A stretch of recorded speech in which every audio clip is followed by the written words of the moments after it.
Hello everyone, welcome to our channel. ఈరోజు కథ కరుణాకర్ రావుది ఒక వ్యాపారం. పల్లెటూరు నుంచి తల్లిదండ్రుల ద్వారా సంక్రమించినటువంటి స్థిరచరాస్తులు అన్నీ అమ్మి మరీ ఆ వ్యాపారాన్ని పెట్టాడు కరుణాకర్రావు.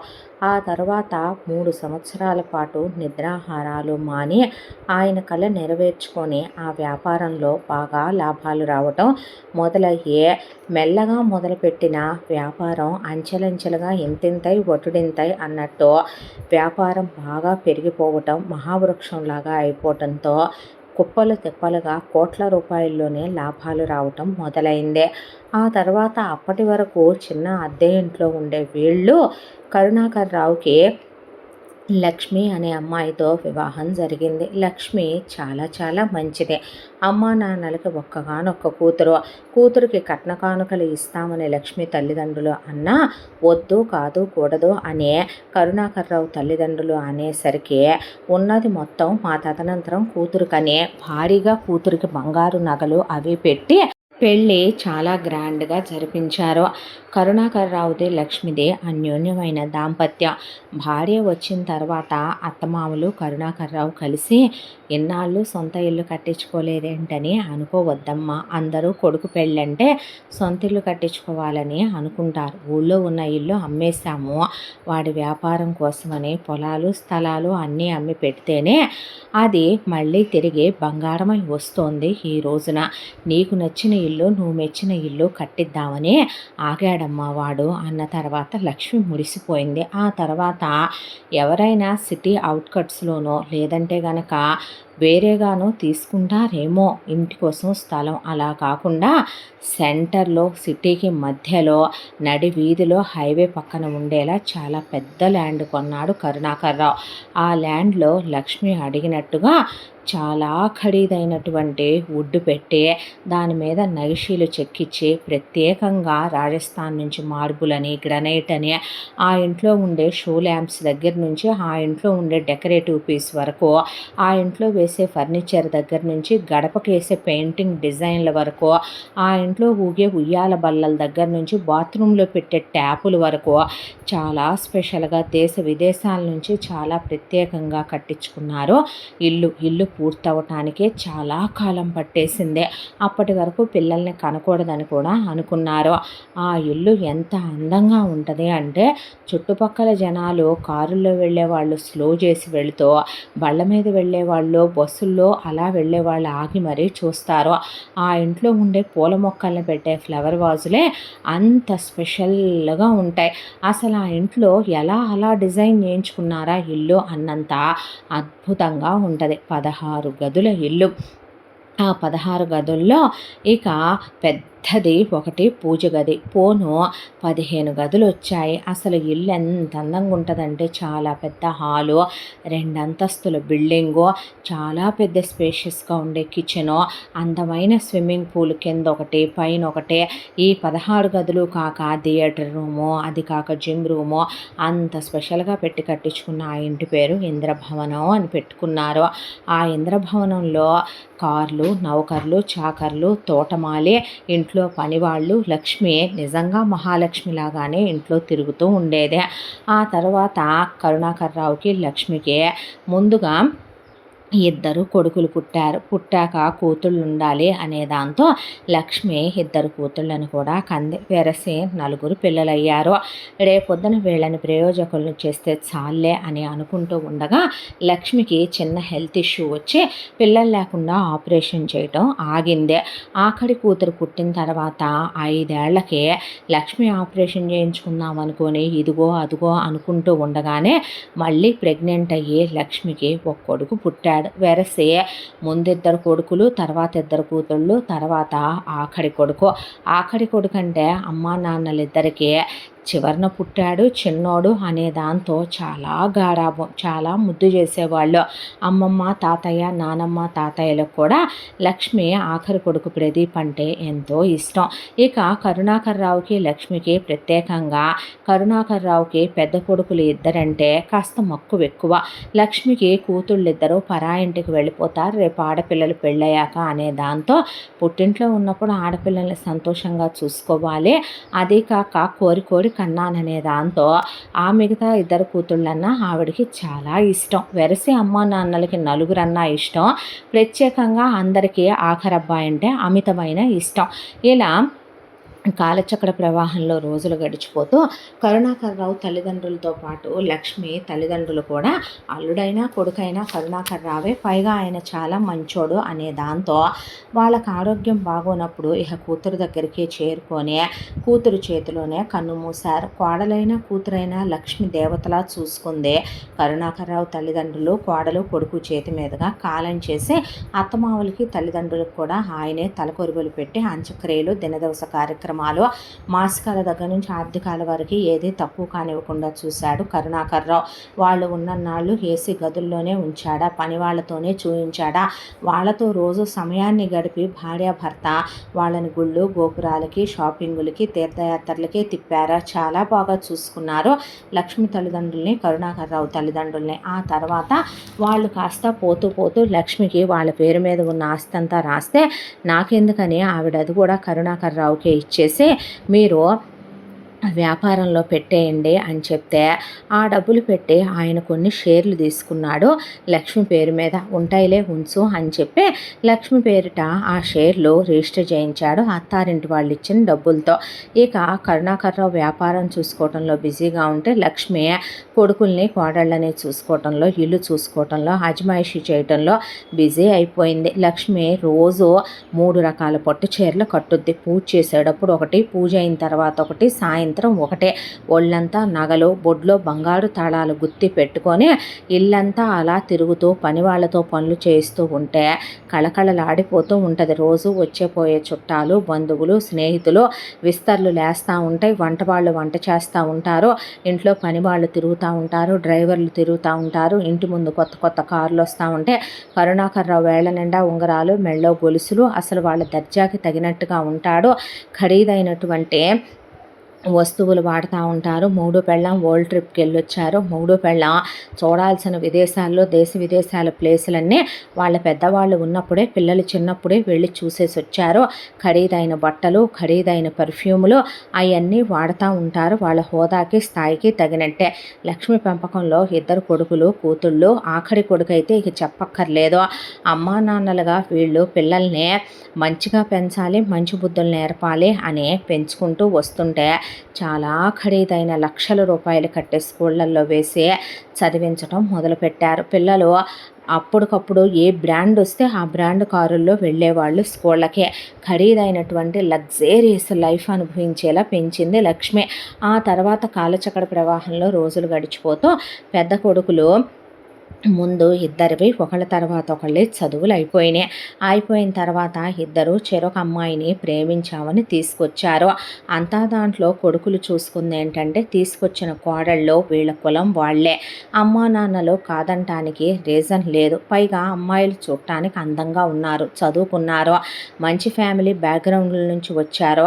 వాళ్ళ అమ్మా నాన్నలు కూడా బాగా సెటిల్డ్ ఫ్యామిలీలు. అయితే కరుణాకర్రావు లక్ష్మి కట్న కానుకలు ఏమీ వద్దని ఇద్దరు కొడుకులు ప్రేమించిన అమ్మాయిల్నే కేవలం వీళ్ళ కులమే అనే దాంతో, అందంగా ఉన్నారనే దాంతో, వీళ్ళకి తగిన ఫ్యామిలీలు స్టేటస్లు కలిశాయనే దాంతో కాదనకుండా పెళ్లి చేస్తామన్నారు. అయితే కొడుకులిద్దరికీ ఎంగేజ్మెంట్ అయిపోయాక వియ్యాల వారి దగ్గర నుంచి ఒక మాట ట్రావెల్ చేసుకుంటూ వచ్చే కరుణాకర్రావు లక్ష్మి చెవిలో పడింది. అదేమిటయ్యా అంటే కరుణాకర్రావు గారు కూడా అందరిలాంటి వాడే, కోట్ల రూపాయల ఆస్తిపాస్తులు అన్నీ ఆయన కిందే పెట్టుకున్నాడు.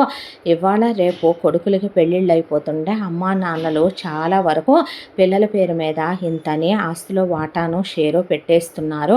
ఇంకా మనమే పెత్తనం చేయాలి, మన కిందే మన కొడుకులు దాష్టికం చేస్తూ బ్రతకాలి, మన కోడళ్ళు మనవలు కూడా మన చెప్పు చేతల్లోనే ఉండాలని లక్ష్మీ కరుణాకర్రావు అనుకోని వాళ్ళైతే పెట్టుండే వాళ్లే కదా. ఆ విషయంలోనే కొంచెం మాకు గంటు ఏర్పడుతోంది అన్నట్టుగా వీళ్ళకి వినపడింది.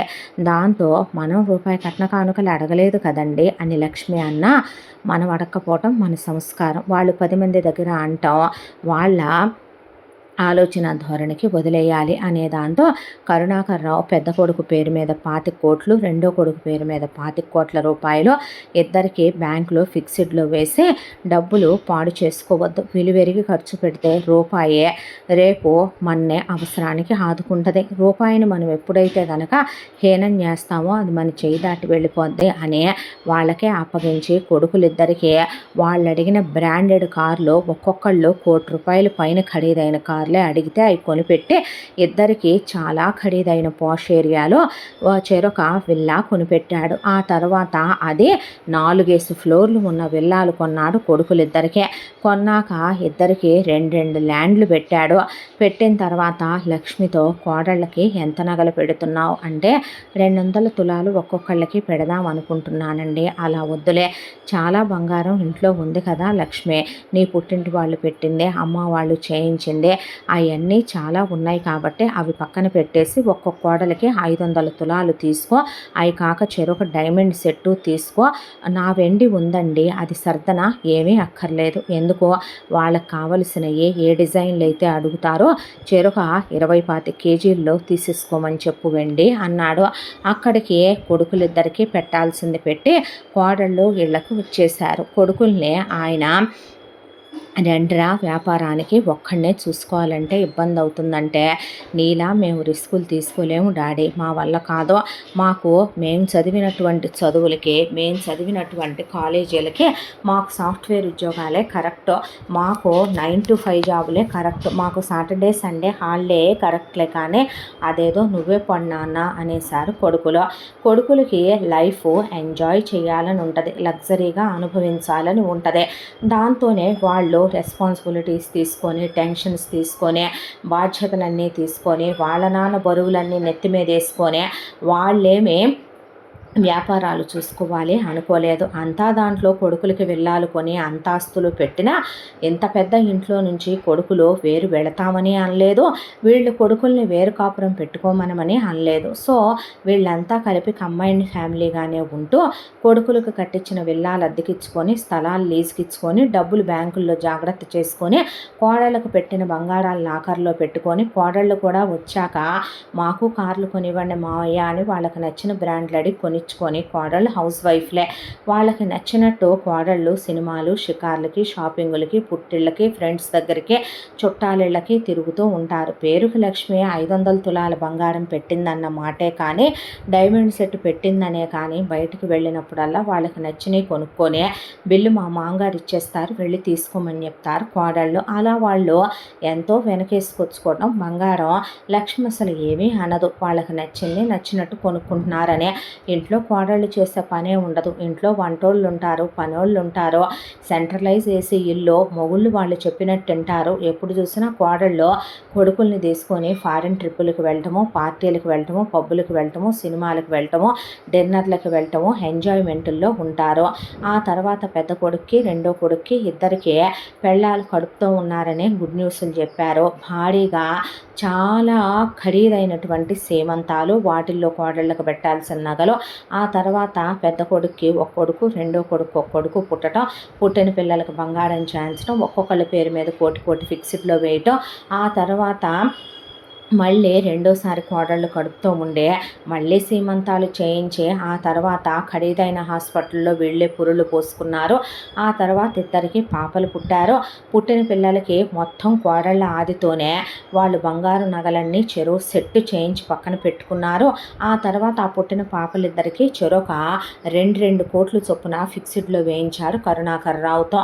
అయిపోయిన తర్వాత మనవళ్ళ కోటి రూపాయలు వేశాడనే దాంతో చెరొక ల్యాండ్ కొని మనవళ్ళ పేర్ల మీద పెట్టేశాడు. ఇక్కడికి కొడుకులిద్దరిది అలా రోజులు గడిచిపోతూ కొడుకుల పిల్లలు పెరిగి పెద్దవాళ్ళు అవుతూ కోడళ్ళు పిల్లల గురించి డబ్బున్న వాళ్ళ పిల్లలు, పైగా డబ్బున్న వాళ్ళ హోదాకి తగ్గట్టే పెంచాలని ఇంట్లో కేర్ టేకర్లు ఆయాల మధ్య పిల్లలు వెండి ఉయ్యాలల్లో ఊగుతూ వెండి పాలు సీసాల్లో పాలు తాగుతూ బంగారు గిన్నెల్లో సెర్లకు తింటూ అలా పెరుగుతున్నారు. ఈలోగా ఇక కూతుళ్ళ విషయానికి వస్తే కూతుళ్ళ చదువులు ఇప్పటికీ అయిపోయిన తర్వాత కూతుళ్ళకి సంబంధాలు చూద్దాం అనుకునేలోపు మేం ప్రేమించామని 2 అబ్బాయిల్ని తీసుకొచ్చారు కూతుళ్ళు.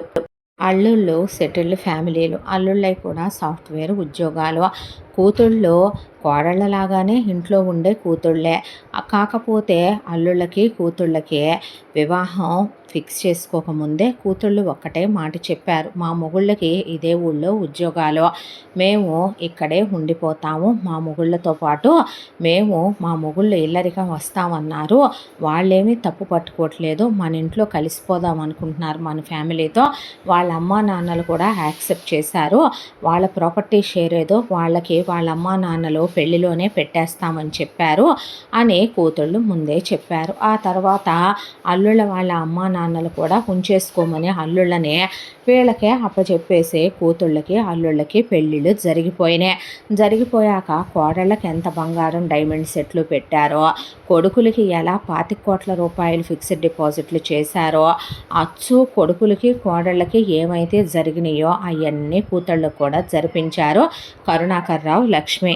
అల్లులతో సహా కూతుళ్ళు కూడా ఇల్లరికం ఉండిపోయారు. ఇంత పెద్ద ఇల్లు కట్టించుకున్నా కూతుళ్ళకి కొడుకులకి గదులుండవా ఏంటి అనుకున్నారు. ఆ తర్వాత వాళ్ళు హనీమూన్లకు వెళ్ళి రావటం, వాళ్ళు ట్రిప్పులకి వెళ్ళి రావటం, కూతుళ్ళు కూడా అల్లుళ్ళతో పాటు వాళ్ళకి కార్లు కావాలని అమ్మా నాన్నలతో కొనిచ్చుకోవటం. ఆ తర్వాత ఇద్దరు కూతుళ్ళకి మొదటి కాన్పులు, సీమంతాలు, పురుళ్ళు, ఆ తర్వాత పుట్టిన పిల్లలకి నగానట్ర బ్యాలెన్స్లు బ్యాంకుల్లో వేయించుకొని ఫిక్స్డ్లో పెట్టుకోవటం పుట్టిన పిల్లలకి. ఆ తర్వాత రెండో కాన్పులు, ఆ తర్వాత ఆపరేషన్లో పిల్లల్ని కేర్ టేకర్లు, ఆయాలు పెంచటాలు ఇవన్నీ జరిగిపోతూ ఇలా కాలచక్ర ప్రవాహంలో కొంతకాలం గడిచిపోయిందే. అల్లుళ్ళని కూతుళ్ళనన్నా రెండమ్మ వ్యాపారం చూసుకుందరు కానీ అంటే ఎవరు తీసుకుంటారు పోను అన్న, ఆ రిస్కులు అన్నయ్యలే తీసుకుంది, మా వల్ల అవుద్దా ఏంటి, ఆయన ఆడవాళ్ళం మాకు ఇంట్రెస్ట్ కూడా లేదు, మీ అల్లుళ్ళకి వాళ్ళకి జాబ్స్ చేసుకోవటమే అన్నయ్య వాళ్ళలాగా ఇష్టం, ఇప్పుడు మేము అవన్నీ ఎక్కడ పడవు నాన్న, లైఫ్ అన్నది చిన్నది అనుభవించాలనుకుంటున్నాం అన్నయ్య వాళ్ళు మేము అన్నాక ఒక్కడే ఆయన హ్యాండిల్ చేసుకోలేకపోతున్నాను అన్న.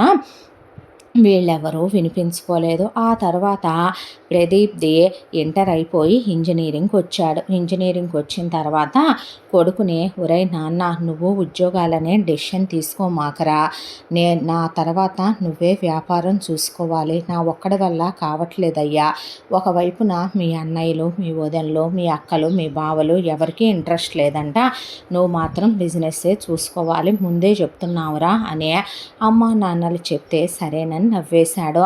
ఇంజనీరింగ్కి వేరే ఊరు పెద్ద యూనివర్సిటీకి రాసుకున్నాడు. తను రాసుకుంటే అక్కడ సీట్ వచ్చింది, వెళతానంటే వద్దయ్యా అని మమ్మల్ని వదిలి వెళ్ళకరా అంటే, లేదమ్మా చదువు అనేది ఎప్పుడు నేను నాకు నచ్చినట్టు చదువుకోవాలనుకుంటానని మీకు తెలుసు, అక్కడ మంచి క్వాలిటీ ఎడ్యుకేషన్ ఉంది, దాంతోపాటు నేనెంతో కష్టపడే నిద్రాహారాలు మాని చదువుకొని రాసుకుంటే వచ్చిన సీట్ అదే, అంత అల్లాటప్పగా ఆ యూనివర్సిటీలో ఎవరికి సీట్ రాదని ఆ తర్వాత ప్రదీప్ వేరే ఊరికి వేరే స్టేట్కే వెళ్ళిపోయాడు చదువు గురించి. ఇంజనీరింగు 4 ఏళ్ళు, తర్వాత MBA 2 ఏళ్ళు ప్రదీప్ది ఆ పెద్ద యూనివర్సిటీలోనే కంప్లీట్ అయిపోయింది.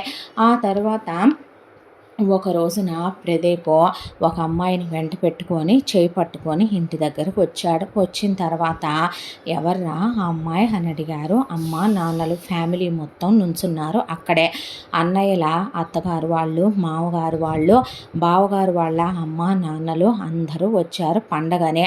దాంతో ప్రదీప్, ఈ అమ్మాయిని నేను ప్రేమించాను నాన్న, పెళ్లి చేసుకుందామని మీకు చూపిద్దామని తీసుకొచ్చాను అంటే, అవునా అన్న తర్వాత అమ్మాయి వాళ్ళ అమ్మ నాన్నలు ఏం చేస్తారు అని అడిగిన తర్వాత, మనవాళ్లేగా అని అడిగింది లక్ష్మి. అడిగితే, లేదమ్మా తనేమి నాతో పాటు కలిసి చదువుకోలేదు, నేను చదువుకునే యూనివర్సిటీ నుంచి నేను అక్కడ వేరే ఒక చోట రూమ్ తీసుకొని ఉంటున్నాను కదా అపార్ట్మెంట్లో, అక్కడే తను కూడా వేరే కాలేజ్లో చదువుకుంటూ ముందు ఒక పరిచయం, ఆ తర్వాత ఇద్దరి మధ్య స్నేహం, ఆ తర్వాత ప్రేమ అయ్యిందే. ఆ ప్రేమ ఈ 6 ఏళ్ల పాటు కంటిన్యూ అయిపోయింది. ఇక ఆ తర్వాత విషయం అంటారా, తనకి అమ్మా నాన్న లేరు, అనాథాశ్రమంలోనే పుట్టి పెరిగిందే. ఆ తర్వాత బంధువులు చుట్టాలు కూడా ఎవరు చేరదీసేవాళ్ళు లేరు. పార్ట్ టైం చేసుకుంటూ ఒకళ్ళ ఇంట్లో ఉంటూ పని చేసుకుంటూ చదువుకుంటూ వచ్చిందే. తను నేను చాలా గాఢంగా ప్రేమిస్తున్నాను, తన తప్ప ఎవరిని పెళ్లి చేసుకోను, తనకి ఒక మంచి ఫ్యామిలీ ఇస్తానని, నువ్వు నాన్న అమ్మ నాన్నలా చూస్తారని, అక్కలు బావలు తనకి తోబుట్టువులు అవుతారని, అన్నయ్య వదినలు తన్నెంతో ఆదరణగా చూసుకుంటారని, మన ఫ్యామిలీ మెంబర్స్ అందరూ తనకు ఒక మంచి ఫ్యామిలీ అవుతారని చెప్పి తీసుకొచ్చాను. తను చాలా చాలా మంచిదమ్మా, ఎలా ఉందో నేను చెప్పక్కర్లేదు కదా, నిలువెత్తు 6 అడుగుల అందాల బొమ్మలాగా ఉంటుంది, ఆ విషయం గురించి చెప్పక్కర్లా, తన మనసు మంచిదే, మాట నెమ్మది, తన పేరు మీనా అనే మళ్ళీ ఒకసారి క్లారిటీగా చెప్పాడు. చెప్పిన తర్వాత ఆ అమ్మాయి నవ్వుతూ అలా వీళ్ళ వైపు చూస్తుంటే, ఈ పెళ్ళికి మేము ఒప్పుకోమరా, మాకు ఇష్టం లేదు అన్నాడు కరుణాకర్రావు. లక్ష్మి, ఎందుకు ఇష్టం లేదమ్మా అంటే, ఎందుకు ఇష్టపడాలంటావు, అదేంటి అన్నయ్యలు వదినల్ని అక్కలు బావల్ని చేసుకుంటే లవ్ మ్యారేజ్ అయినా ఎలా ఒప్పుకున్నారమ్మా అంటే, ఒక్క విషయం చెప్పమంటావా, మీ వదినలది మన క్యాస్ట్, వాళ్ళకు ఒక ఆస్తి అంతస్తు, వాళ్ళకంటూ ఒక స్టేటస్, వాళ్ళకంటూ ఒక పద్ధతి, ఒక సంస్కారం, వినయ విధేయతలు ఉన్నాయి, మాకు ఆ రోజు అవి నచ్చినాయి, వాళ్ళ ఆస్తిపరులు స్థితిమంతులు, మన కుటుంబంతో తులతూగగలిగిన వాళ్ళు కాబట్టే మీ అన్నయ్యలకు వాళ్ళు భార్యలయ్యారు, మీ అక్కలకి వీళ్ళు భర్తలయ్యారు, మన ఇంటికి కోడళ్ళు అల్లుళ్ళు అయ్యారు. మేము బయటకు ఎక్కడికన్నా వెళితే మీ కోడళ్ళు ఎవరి పిల్లలు అని అడిగితే పలానా వాళ్ళ పిల్లలని, మీ అల్లుళ్ళు ఎవరంటే పలానా వాళ్ళ పిల్లలని చెప్పుకుంటున్నాం, వియ్యాల వాళ్ళ పేరు చెప్పి. నీ భార్య విషయంలో అడిగితే ఏమని చెప్పం, ఏ కులం అని చెప్పం, ఏ మతం అని చెప్పం, అమ్మా నాన్నలు ఎవరని చెప్పం. ఇలా అనాథాశ్రమాల్లో పెరిగిన వాళ్ళు వేసలకే పుట్టుండొచ్చు, తప్పులు చేసిన వాళ్ళకే పుట్టుండొచ్చు, తప్పుడు దారుల్లోనే పుట్టుండొచ్చు, వాళ్ళు ఎలాంటి వాళ్ళు ఏంటో, ఎలాంటి వాతావరణాల్లో పెరిగారో ఎదిగారో, ఒక అమ్మాయి వయసుకు వచ్చిన దగ్గర నుంచి పెళ్ళయ్యేంత వరకు గడిచిన ఇన్నేళ్ల కాలంలో ఆ అమ్మాయే పతివ్రతో కాదో, ఆ అమ్మాయి ఎలాంటిదో, జీవితాల్లో పగళ్లే కాదు రాత్రుళ్ళు కూడా ఉంటాయి, నీకు చదువుల వరకే తెలిస్తే మిగతా అన్నీ ఆలోచించాల్సి ఉన్నావురా. మేము తల్లిదండ్రులుగా రేపొద్దున కరుణాకర్రావు గారు ఆఖరబ్బాయి ఎవరో అనామకురాల్ని పెళ్లి చేసుకొని వచ్చాడు అంటే పోయేది నీ పరువు కాదు, మా పరువు. మేమేమని చెప్పుకుంటాం 10 మందిలో, రేపొద్దున ఆ అమ్మాయికి పిల్లలు పుట్టి తాత నానమ్మ అంటే మాకు ఎలా ఉంటుంది చెప్పు అని. అయినా మేము ఎవరిని అడిగి నువ్వు ఆ అమ్మాయిని ప్రేమించావు, చదువుకనే కదా నువ్వు వెళ్ళావు, మేము ఆల్రెడీ వేరే సంబంధం చూసి మాటిచ్చాము, అన్ని విధాల మన స్థాయికి తాహతికి హోదాకి తగిన వాళ్ళతో సంబంధం కుదుర్చుకున్నావు, నువ్వు ఆ అమ్మాయినే పెళ్లి చేసుకోవాలి అన్న తర్వాత ప్రదీప్ వీల్లేదమ్మా అన్నాడు. ఏమిట్రా వాగుతున్నావు అంటే, ఎందుకమ్మా అబద్ధాలు చెప్తారు, చిన్నప్పటి నుంచి నాకేం కావాలన్నా మీరు ఎంతో ఇవ్వాలనుకున్నా నేను నాకు నచ్చిందే తీసుకున్నాను, అది ఏ స్కూల్కి వెళ్ళాలి అన్న దగ్గర నుంచి ఏ బట్టలు వేసుకోవాలి అన్నదాకా, నేనే కాలేజీలో చదవాలి అన్నదాకా నన్ను అడగకుండా మీరెవరమ్మా ఎవరికో మాట ఇవ్వటానికి, మీరే సంబంధాలు చూడలేదని మాట ఇవ్వలేదని నాకు తెలుసు, మీకు మీనా నచ్చలేదు, దానికి మీ కారణాలు మీకున్నాయి, తను నచ్చలేదు కాబట్టి మీరు ఇప్పుడు అబద్ధాలు చెప్తున్నారు, వేరే వాళ్ళకి మాట ఇచ్చాం, మీ మాట కాదనకూడదు, మీరు చెప్పినట్టు వినాలి, మీరు చెప్పిన వాళ్ళనే పెళ్లి చేసుకోవాలి అని. నాన్న నీకు నచ్చి నువ్వు నాన్నకు నచ్చే కదూ మీ ఇద్దరు పెళ్లి చేసుకున్నారు, ఇష్టం లేకుండా నువ్వు నాన్నని చేసుకున్నావా, అమ్మమ్మ తాతయ్య నీకు నాన్న చేత తాళి కట్టించారా, ఉరి తాళి కట్టించారా, ఏ నాన్న ప్రతి రాత్రి ఇష్టం లేకుండానే ఇప్పటికే మీరు అమ్మకు మల్లెపూలు తీసుకెళ్ళి మా 5గురిని కన్నారా నాన్న, ఒక విషయం చెప్పమంటారా, మీరు చెప్పిన సంబంధం నేను చేసుకోనని మీకు తెలుసు, అలాంటి నిర్ణయాలు మీరు తీసుకోరని నాకు తెలుసు, అన్నయ్యల విషయంలో అక్కల విషయంలో వాళ్ళన్ని రిక్వైర్మెంట్స్ చూసుకుని ఫైనాన్షియల్ పొజిషన్స్ అన్నీ బేరీజ్ వేసుకుని బావల్ని వదినల్ని ప్రేమించి, బావలు వదినలు అలాగే అన్నయ్యల్లో అక్కయ్యల్లో కూడా చూసుకొని ఇష్టపడ్డారేమో కానీ నా వరకు ప్రేమంటే ఇవన్నీ చూసుకునేది కాదు. నేను తనకి ముందే చెప్పాను ఒక మంచి ఫ్యామిలీ ఇస్తాను అని, అలా నేను ఫ్యామిలీ ఇవ్వలేనప్పుడు ఇంకా నేను ఇక్కడ ఉండి ఉపయోగం ఏంటి అనేసరికి ప్రదీప్ నువ్వాగు అన్న తర్వాత మీనా లక్ష్మి కరుణాకర్రావు దగ్గరకు వచ్చి, నిజమేనండి మీ స్థాయికి హోదాకి స్థితికి నేను సరిపోను, నిజమే ప్రేమించటానికి 2 వ్యక్తులు చాలు, పెళ్లి చేసుకోవటానికి 2 కుటుంబాలు కావాలి, నేనంటే అనాథని, మీ అబ్బాయే మీ అందరూ నాకు తల్లిదండ్రులు తోబుట్టువులు అవుతారని చెప్పారని మీరందరూ ఎంతో మంచి కుటుంబం, మీకు సంస్కారం ఉందన్నారనే ఆయన్ని ఇష్టపడ్డాను. మీరు మీ అబ్బాయికి మీ స్థాయికి తగిన అమ్మాయిని కోడలుగా తెచ్చుకోవాలనుకుంటున్నారు. అందులో ఏమాత్రం తప్పు లేదో. నేను మీ కుటుంబంలోకి సరితూగననేది మీ ఉద్దేశం. ఇలా ఇష్టం లేని వాళ్ళ ఇంటికి నేను కోడలుగా రావాలని అనుకోవటం లేదు. ఆ తర్వాత పరిస్థితులు ఎలా ఉంటాయి అనేది బేరీజు వేయలేనంత అమాయకురాల్ని కాదు. తల్లి తండ్రి లేకుండానే బ్రతికిన దాన్ని ఇన్ని సంవత్సరాలుగా. మా తల్లిదండ్రులు వెలయాళ్ళు వేశ్య కులాలు చేసేవాళ్ళు, దిగజారిపోయిన వాళ్ళు కాదండి. వాళ్ళకి ఒకప్పుడు ఒక స్థాయి, హోదా, కులగోత్రాలు ఉన్నవాళ్లేనంట.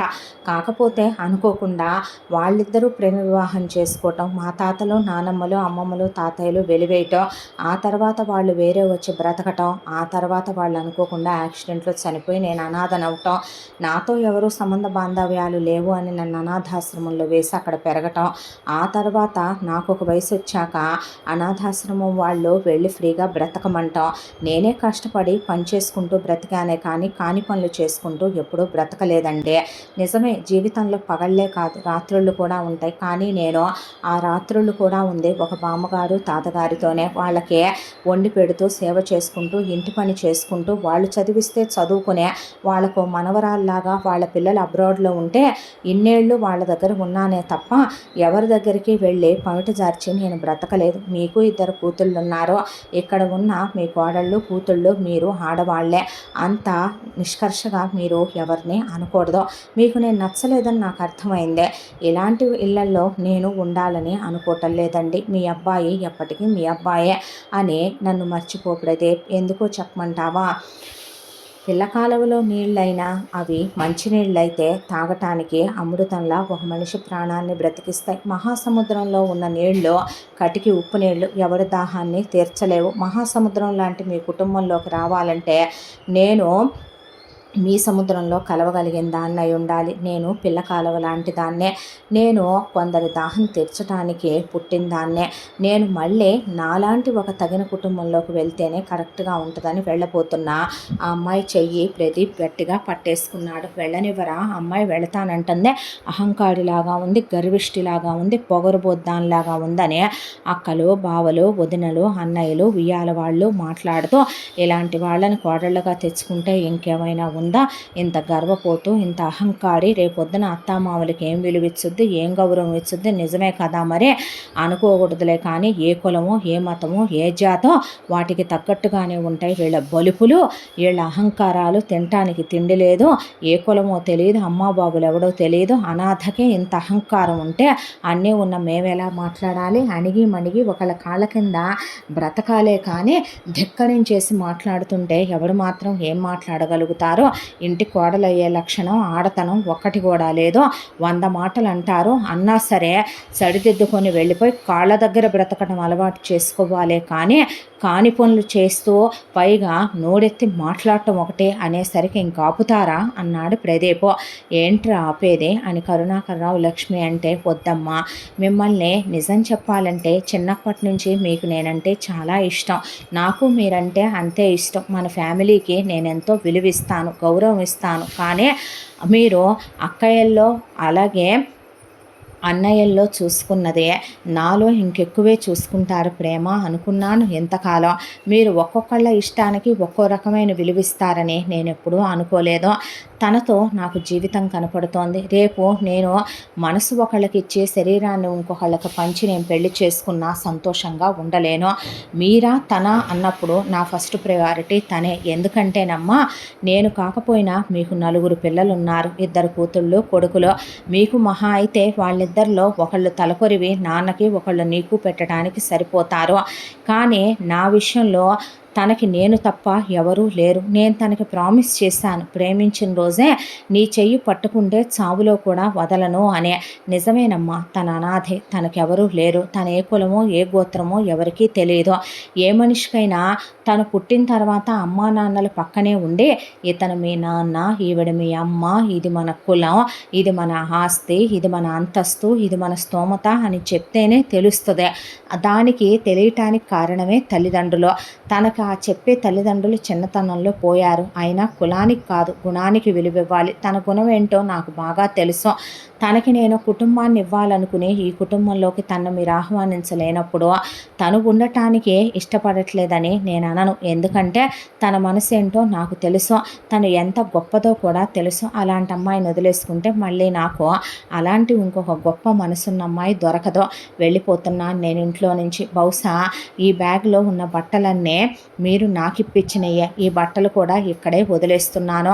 ఇక నన్ను చదివించడం అంటారా, నా మీద డబ్బులు ఖర్చు పెట్టామంటారా, ఇప్పటి వరకు కూడాను అదే తల్లిదండ్రులుగా నేను మిమ్మల్ని కనమనలేదు, మీరే కన్నారు, పెంచారు. అన్నయ్యలతో పాటు అక్కయ్యలతో పాటు పోలిస్తే మీరు నాకు పెట్టిన ఖర్చు చదువు విషయంలో కూడా చాలా తక్కువ. కన్నందుకు మీ రుణం మీరు తీర్చేసుకున్నారు. ఇక మీరిచ్చిన ఈ రక్తమాంసాలతో కూడిన శరీరం, అలాగే నువ్వు పాలిచ్చి పెంచి నొప్పులు పడి కన్నందుకు మీకు జన్మంతా రుణపడి ఉంటాను. మీ రుణం ఏదో ఒక రూపంలో ఈ జన్మకే తీర్చేసుకుంటాను. అంతేకాని జన్మనిచ్చాం కదా అని చెప్పి మీరు చెప్పినట్టు నా మనసును చంపుకొని బ్రతకమంటే మాత్రం నేను బ్రతకలేను అని అక్కడి నుంచి ప్రదీప్ తన సర్టిఫికెట్స్ తీసేసుకొని మీనా వద్దంటున్నా, వద్దు పద వెళ్ళిపోదామని అక్కడి నుంచి వెళ్ళిపోయాడు. ఎంత అహంకారం, ఎంత పొగరు, ఎంత గర్వం, ఎంత మారిపోయాడో. వామ్మో వాయ్యో చూసారా అత్తయ్య అసలు ఎలా నూరిపోసి తీసుకొచ్చిందో. పెళ్ళికి ముందే అన్నీ సమర్పించి ఉంటుంది వీడికి. తెలియందేముందే, వాడు ఫస్ట్ నుంచి అంతేగా వితండవాదపు వెధవ. చిన్నప్పటి నుంచే మేము నలుగురం చదువుకునే స్కూల్లో చదువుకోడు, వాడికి వేరే స్కూలు, వాడి ప్రపంచం వేరుగా ఉంటుంది. అలగా వాళ్ళతో వెళ్ళి దానాలు చేయటం, ధర్మాలు చేయటం, వాళ్ళకు బట్టలు ఇచ్చి రావటం, ఫుడ్ పెట్టి రావటం, చీరలు ఇచ్చి రావటం, చెప్పులు పంచటం, గొడుగులు పంచటం, దుప్పట్లు పంచటం. వాడు మేము ఖరీదైన పుట్టినరోజులు బర్త్డే పార్టీలు చేసుకుంటుంటే వెళ్ళి ఓల్డేజ్ హోముల్లో ముసలోళ్ళకి అన్నదానాలు చేయటం, గుళ్ళల్లో దేవుళ్ళకి అర్చనలు చేయించి రావటం, అన్నదానాలు చేయించి రావటం, పాడుపడ్డ గుళ్ళు బాగు చేయించడం, దరిద్ర పనులన్నీ చేస్తూ ఉండేవాడు. దాంతోనే ఇంటర్ అయ్యాక వేరే యూనివర్సిటీకి రాసుకున్నానన్నాడు. అమ్మా నాన్న వాడిని ఏమైనా వెళ్ళమన్నారా, ఇక్కడే ఉంటే ఫీజులు కట్టమన్నారా? వాడే మీ మీద నేను ఫీజుల భారం కూడా పెట్టక్కర్లేదు అని చెప్పి వాడే మెల్లిగా ఇక్కడి నుంచి వెళ్ళిపోయాడు. వెళ్ళిపోయి అక్కడికి వెళ్ళాక దాన్ని మరిగినట్టున్నాడు. బాగా తలగడ మంత్రాలు వేసి నూరిపోసి తీసుకొచ్చింది. వాడిని ఎటు మనం దాన్ని కోడలుగా ఒప్పుకోమని దానికి తెలిసే వచ్చింది. అది ఇక్కడ ఉండనన్న తర్వాత ఇంకా పిచ్చి సన్నాసి వాడే ఉంటాడు. అందుకే దాంతో వెళ్ళిపోయాడు. అదే కావాలనుకుంటున్నాడు. ఇలాంటి వగలాళ్ళు, ఇలాంటి నైగాడు బద్దలు, అమ్మా నాన్న లేని అనాథ కుక్క కదా అదే. ఎక్కడి నుంచి పోతాయి, ఎవడెవడు బుద్ధులు వచ్చినాయో, దాని అమ్మ ఎవడక్కందో, దాని బాబు ఎవడో అసలు ఎవరికి తెలుసో అన్న తర్వాత కరుణాకర్రావు లక్ష్మి కూడా కొడుకు అలా మాట్లాడి వెళ్ళాడని, వాళ్ళని తక్కువ చేసి చిన్న చూపు చూశాడని మనసంతా చాలా బాధేసి చిన్న కొడుకు విషయంలో చిన్న కొడుకు సచ్చాడు అనుకుని ఆ తర్వాత వదిలేశారు. అంతా ప్రేమించామనుకున్న వాళ్ళు కొడుకుల మాటలకి, కోడళ్ళ మాటలకి, కూతుళ్ళు, అల్లుళ్ళు, వియ్యాల వాళ్ళు, చుట్టాలు, బంధువులు, స్నేహితుల మాటలకి కంప్లీట్గా మ్యానిపులేట్ అయిపోయి వాళ్ళ మనసులో కూడా వాళ్ళు చెప్పిన మాట కొడుకు కాదన్నాడు అనే దాంతో, కానమ్మాయిని కోడలుగా తెచ్చాడు అనే దాంతో అసహ్యం, విరక్తి మొదలైపోయినాయి వీళ్ళల్లో. దాంతో ఒక్క ఫోన్ కూడా కొడుక్కి చేసెరగరు, ఎలా ఉన్నావని అడిగి ఎరగరు, పట్టించుకొని ఎరగరు. ఆ తర్వాత వీళ్ళ రొటీన్ లైఫ్లో వీళ్ళు పడిపోయి ఇక్కడి నుంచి 5 సంవత్సరాల కాలం కాలచక్ర ప్రవాహంలో అలా గడిచిపోకుంటూ వెళ్ళిపోయి కొడుకుల పిల్లలు, కూతుళ్ళ పిల్లలు పెద్దోళ్ళు అయిపోవటం, వాళ్ళు స్కూళ్ళకి వెళ్ళి కూడా పెద్ద పెద్ద పిల్లలు అయిపోవటం కూడా జరిగిపోయింది. ఆ తర్వాత ఒక రోజున ఉన్నట్టుండే కరుణాకర్రావుకి ఫోన్ వచ్చింది. వచ్చేపాటికి హలో అన్న కరుణాకర్రావు ఫోన్ మాట్లాడుతూనే కుప్పగూలిపోయాడు. ఏమైంది అని చెప్పి వెంటనే కరుణాకర్రావుని అడిగితే హడావిడిగా పరిగెత్తాడు ఆఫీస్ దగ్గరికే. పరిగెత్తేపాటికి అప్పటికే అక్కడ గగ్గోలుగా ఉంది వాతావరణం.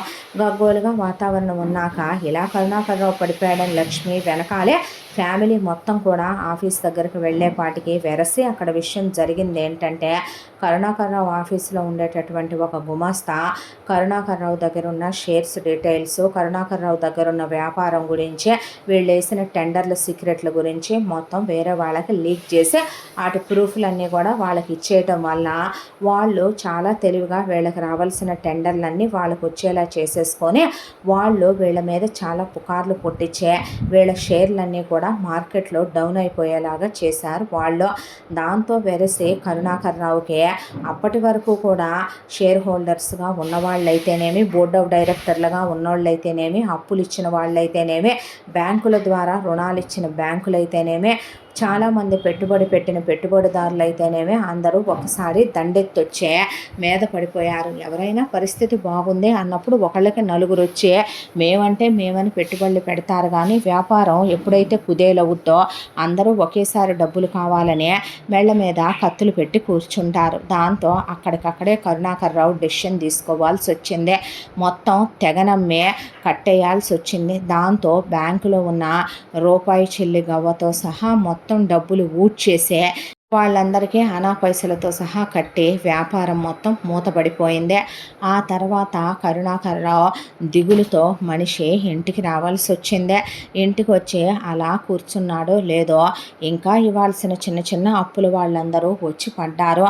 వాళ్ళందరికీ లక్ష్మి అకౌంట్లో ఉన్న డబ్బులు మొత్తం తీసి కట్టేగా మిగిలిందే వాళ్ళు కట్టించుకున్న ఆ ఇంద్రభవనం ఇల్లు మాత్రమే. అయితే వీళ్ళు ఇంకా 2 కోట్ల రూపాయలు కట్టాల్సిన ఒకళ్ళు వచ్చి డబ్బులు కట్టమని అడిగారు. ఇప్పుడు నా దగ్గర కట్టడానికి డబ్బులు కూడా లేవు, నాకు కొంత సమయం కావాలి అన్నాక ఈ దిక్కుమాలిన షేర్లు మా మొహానేసావు, దేనికి పనికొస్తాయి ఈ షేర్లు, అందరికీ సెటిల్ చేసి మాకు మాత్రం డబ్బులు కట్టకపోతే ఎలా కుదురుద్ది అనే పీకల మీద కూర్చునేసరికి ఇప్పుడు నా దగ్గర నిజంగానే డబ్బులు లేవు అన్నాడు కరుణాకర్ రావు. లేవంటే ఎలా కుదురుతుందయ్యా, ఈ ఇల్లుందిగా అమ్మేసి కట్టు అన్న తర్వాత సరే అలాగే బేరం పెట్టి మీ డబ్బులు మీకు ఇచ్చేస్తాను అని చెప్పాడు కరుణాకర్ రావు. సరే అని వాళ్ళు వెళ్ళిపోయారు.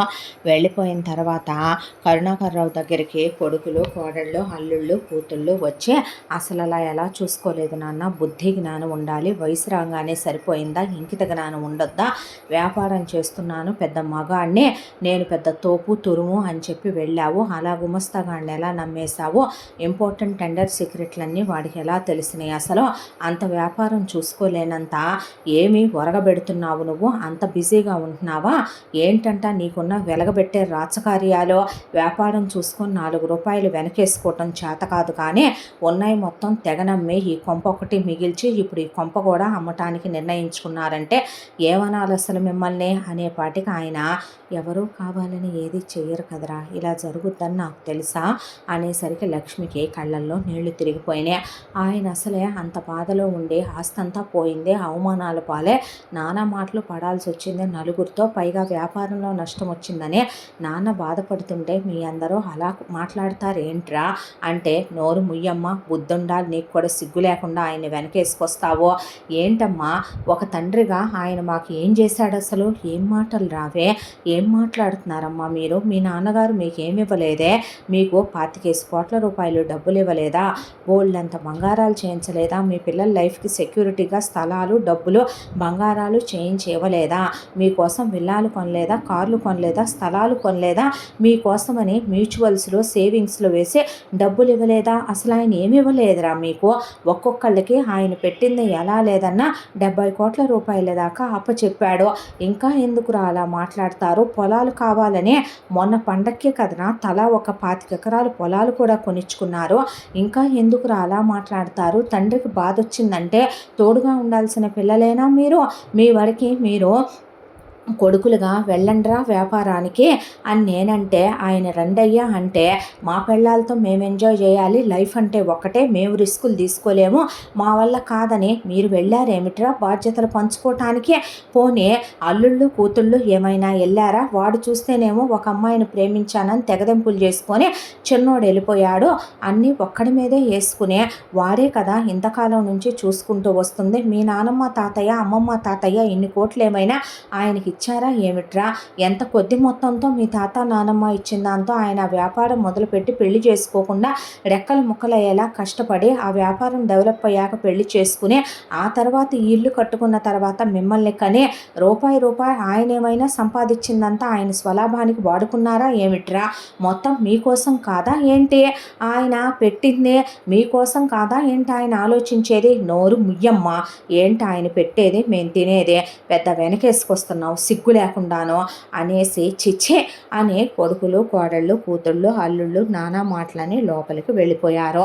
వెళ్ళిపోయిన వాళ్ళు మీ నాన్న ఇల్లు అమ్మేస్తున్నాడంట అని అల్లుళ్ళు, మీ నాన్న ఇల్లు అమ్ముతున్నాడంట అని కోడళ్ళు అనేసరికి ప్లాన్ చేసుకున్నారు కొడుకులు కూతుళ్ళు కలిసి. దాంతో ఆయన అప్పటికే దిగులతో సగానికి సగం కుంగిపోయాడు కరుణాకర్రావు. ఒకవైపున వెళ్ళటానికి ఆఫీసు లేదు, ఇంట్లోనే పడుంటున్నాడు. ఇల్లు ఈలోపు బేరం పెడదాం కదా అని బయ్యర్లను పిలిపిస్తే 20 కోట్ల రూపాయలకి ఇల్లు బేరం కుదిరిపోయింది. ఆ తర్వాత ఆవిడ ఆయన కొడుకులు కూతుళ్ళు అలా మాట్లాడతారని కల్లో కూడా అనుకోలేదు. ఆ రోజు నుంచి వీళ్ళని చాలా చులకనగా మాట్లాడే అందరికీ ఫోన్లు చేసి ఇప్పుడు ఏం చెప్పమంటావు, మీ నాన్న మొత్తం ఆర్చేశాడు, నెత్తి మీద గుడ్డేసుకొని మిమ్మల్ని వీధిలోకి తెచ్చాడా అంటున్నారన్నట్టు అమ్మా నాన్నల్ని చాలా చులకనగా మాట్లాడుతుంటే డబ్బులుంటేనే తల్లిదండ్రుల లేకపోతే లేదా అని అసలే బాధలో కూరుకుపోయారు వాళ్ళు. ఇదే టర్న్ అనుకునే వీళ్ళు ముందు కొన్ని పేపర్లు ప్రిపేర్ చేయించేసుకుని వాటి మీద వేరే డూప్లికేట్ పేపర్స్ ఏమీ తెలియనట్టుగా వాటిని రీపేస్ట్ లాగా చేసుకొచ్చి ఆ తర్వాత నాన్న కొద్దిగా ఇక్కడ సంతకం పెట్టు, ఈ షేర్లు మనయే కదా, ఏమైనా రేటున్నాయేమో కనుక్కుంటాము, కొంతలో కొంత అయినా ఒడ్డున పడ్డ వాళ్ళం అవుతాం అనేసరికి ఏ షేర్లు రా అన్నాడు ఆయన. అంటే ఇవిలే ఇక్కడున్న షేర్లే మేము చూసుకుంటాం అంటున్నాం కదా అనేసరికి కళ్ళజోడిటి ఇవ్వండి అమ్మా అంటే ఇప్పుడు అది ఎక్కడుందోలే నాన్న ముందు సంతకాలు పెట్టనే కూతుళ్ళు కళ్ళజోడు తీసి దాసేసి ఆయనతో సంతకాలు పెట్టించేసుకున్నారు.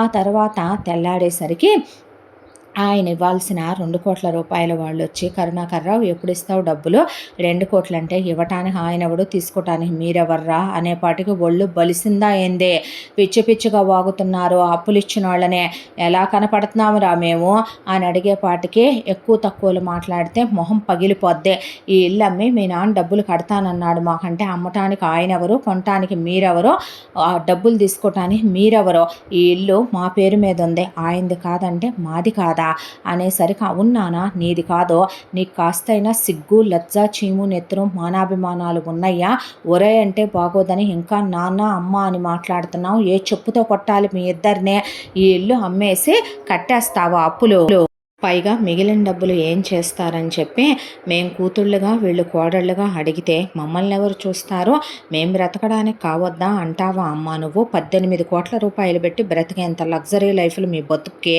కావాలా ఏంటి, ఈ ఇల్లు మా ప్రెస్టేజ్ నాన్న, మా ఫ్రెండ్స్ అందరూ ఈ ఇల్లు చూసి మాకు రెస్పెక్ట్ ఇస్తున్నారు, మాకు వాల్యూ ఇస్తున్నారు, అలాంటిది ఈ ఇల్లు ఎలా అమ్మేస్తావో, ఎవరిని అడిగి అమ్మేస్తావో, నువ్వు అంతగా వాళ్ళకి డబ్బులు కట్టాలంటే ఐపీ పెట్టి వదిలేసాయి, సంబంధం లేదు అను, మహా అయితే నిన్ను తిడతారు, 4 తన్నులు తంతారు, తన్నిచ్చుకో మా కోసం, ఏ ఆ మాత్రం వ్యాపారం చేయటం చేతగానప్పుడు నిన్ను కుక్కను కొట్టినట్టు కొడితే మాత్రం తప్పే ఉందే అన్న తర్వాత అప్పుల వాళ్ళ ముందు కరుణాకర్రావు తల నరికేసినట్టు అనిపించి ఇల్లు అమ్మము అనేసరికి ఆ వచ్చిన బయ్యర్స్ వెళ్ళిపోయారు. ఆ తర్వాత ఆ వచ్చిన వాళ్ళు ఇక ఏం మాట్లాడాలో వాళ్ళకి అర్థం కాక 6 నెలల టైం ఇస్తున్నాం కరుణాకర్రావు నీకు, నీ మొహం చూసే వడ్డీ వేసుకోం మేము, కానీ 6 నెలల్లో అమౌంట్ చూసి ఇచ్చేసే అని టైం పెట్టి వెళ్ళిపోయారు వాళ్ళు.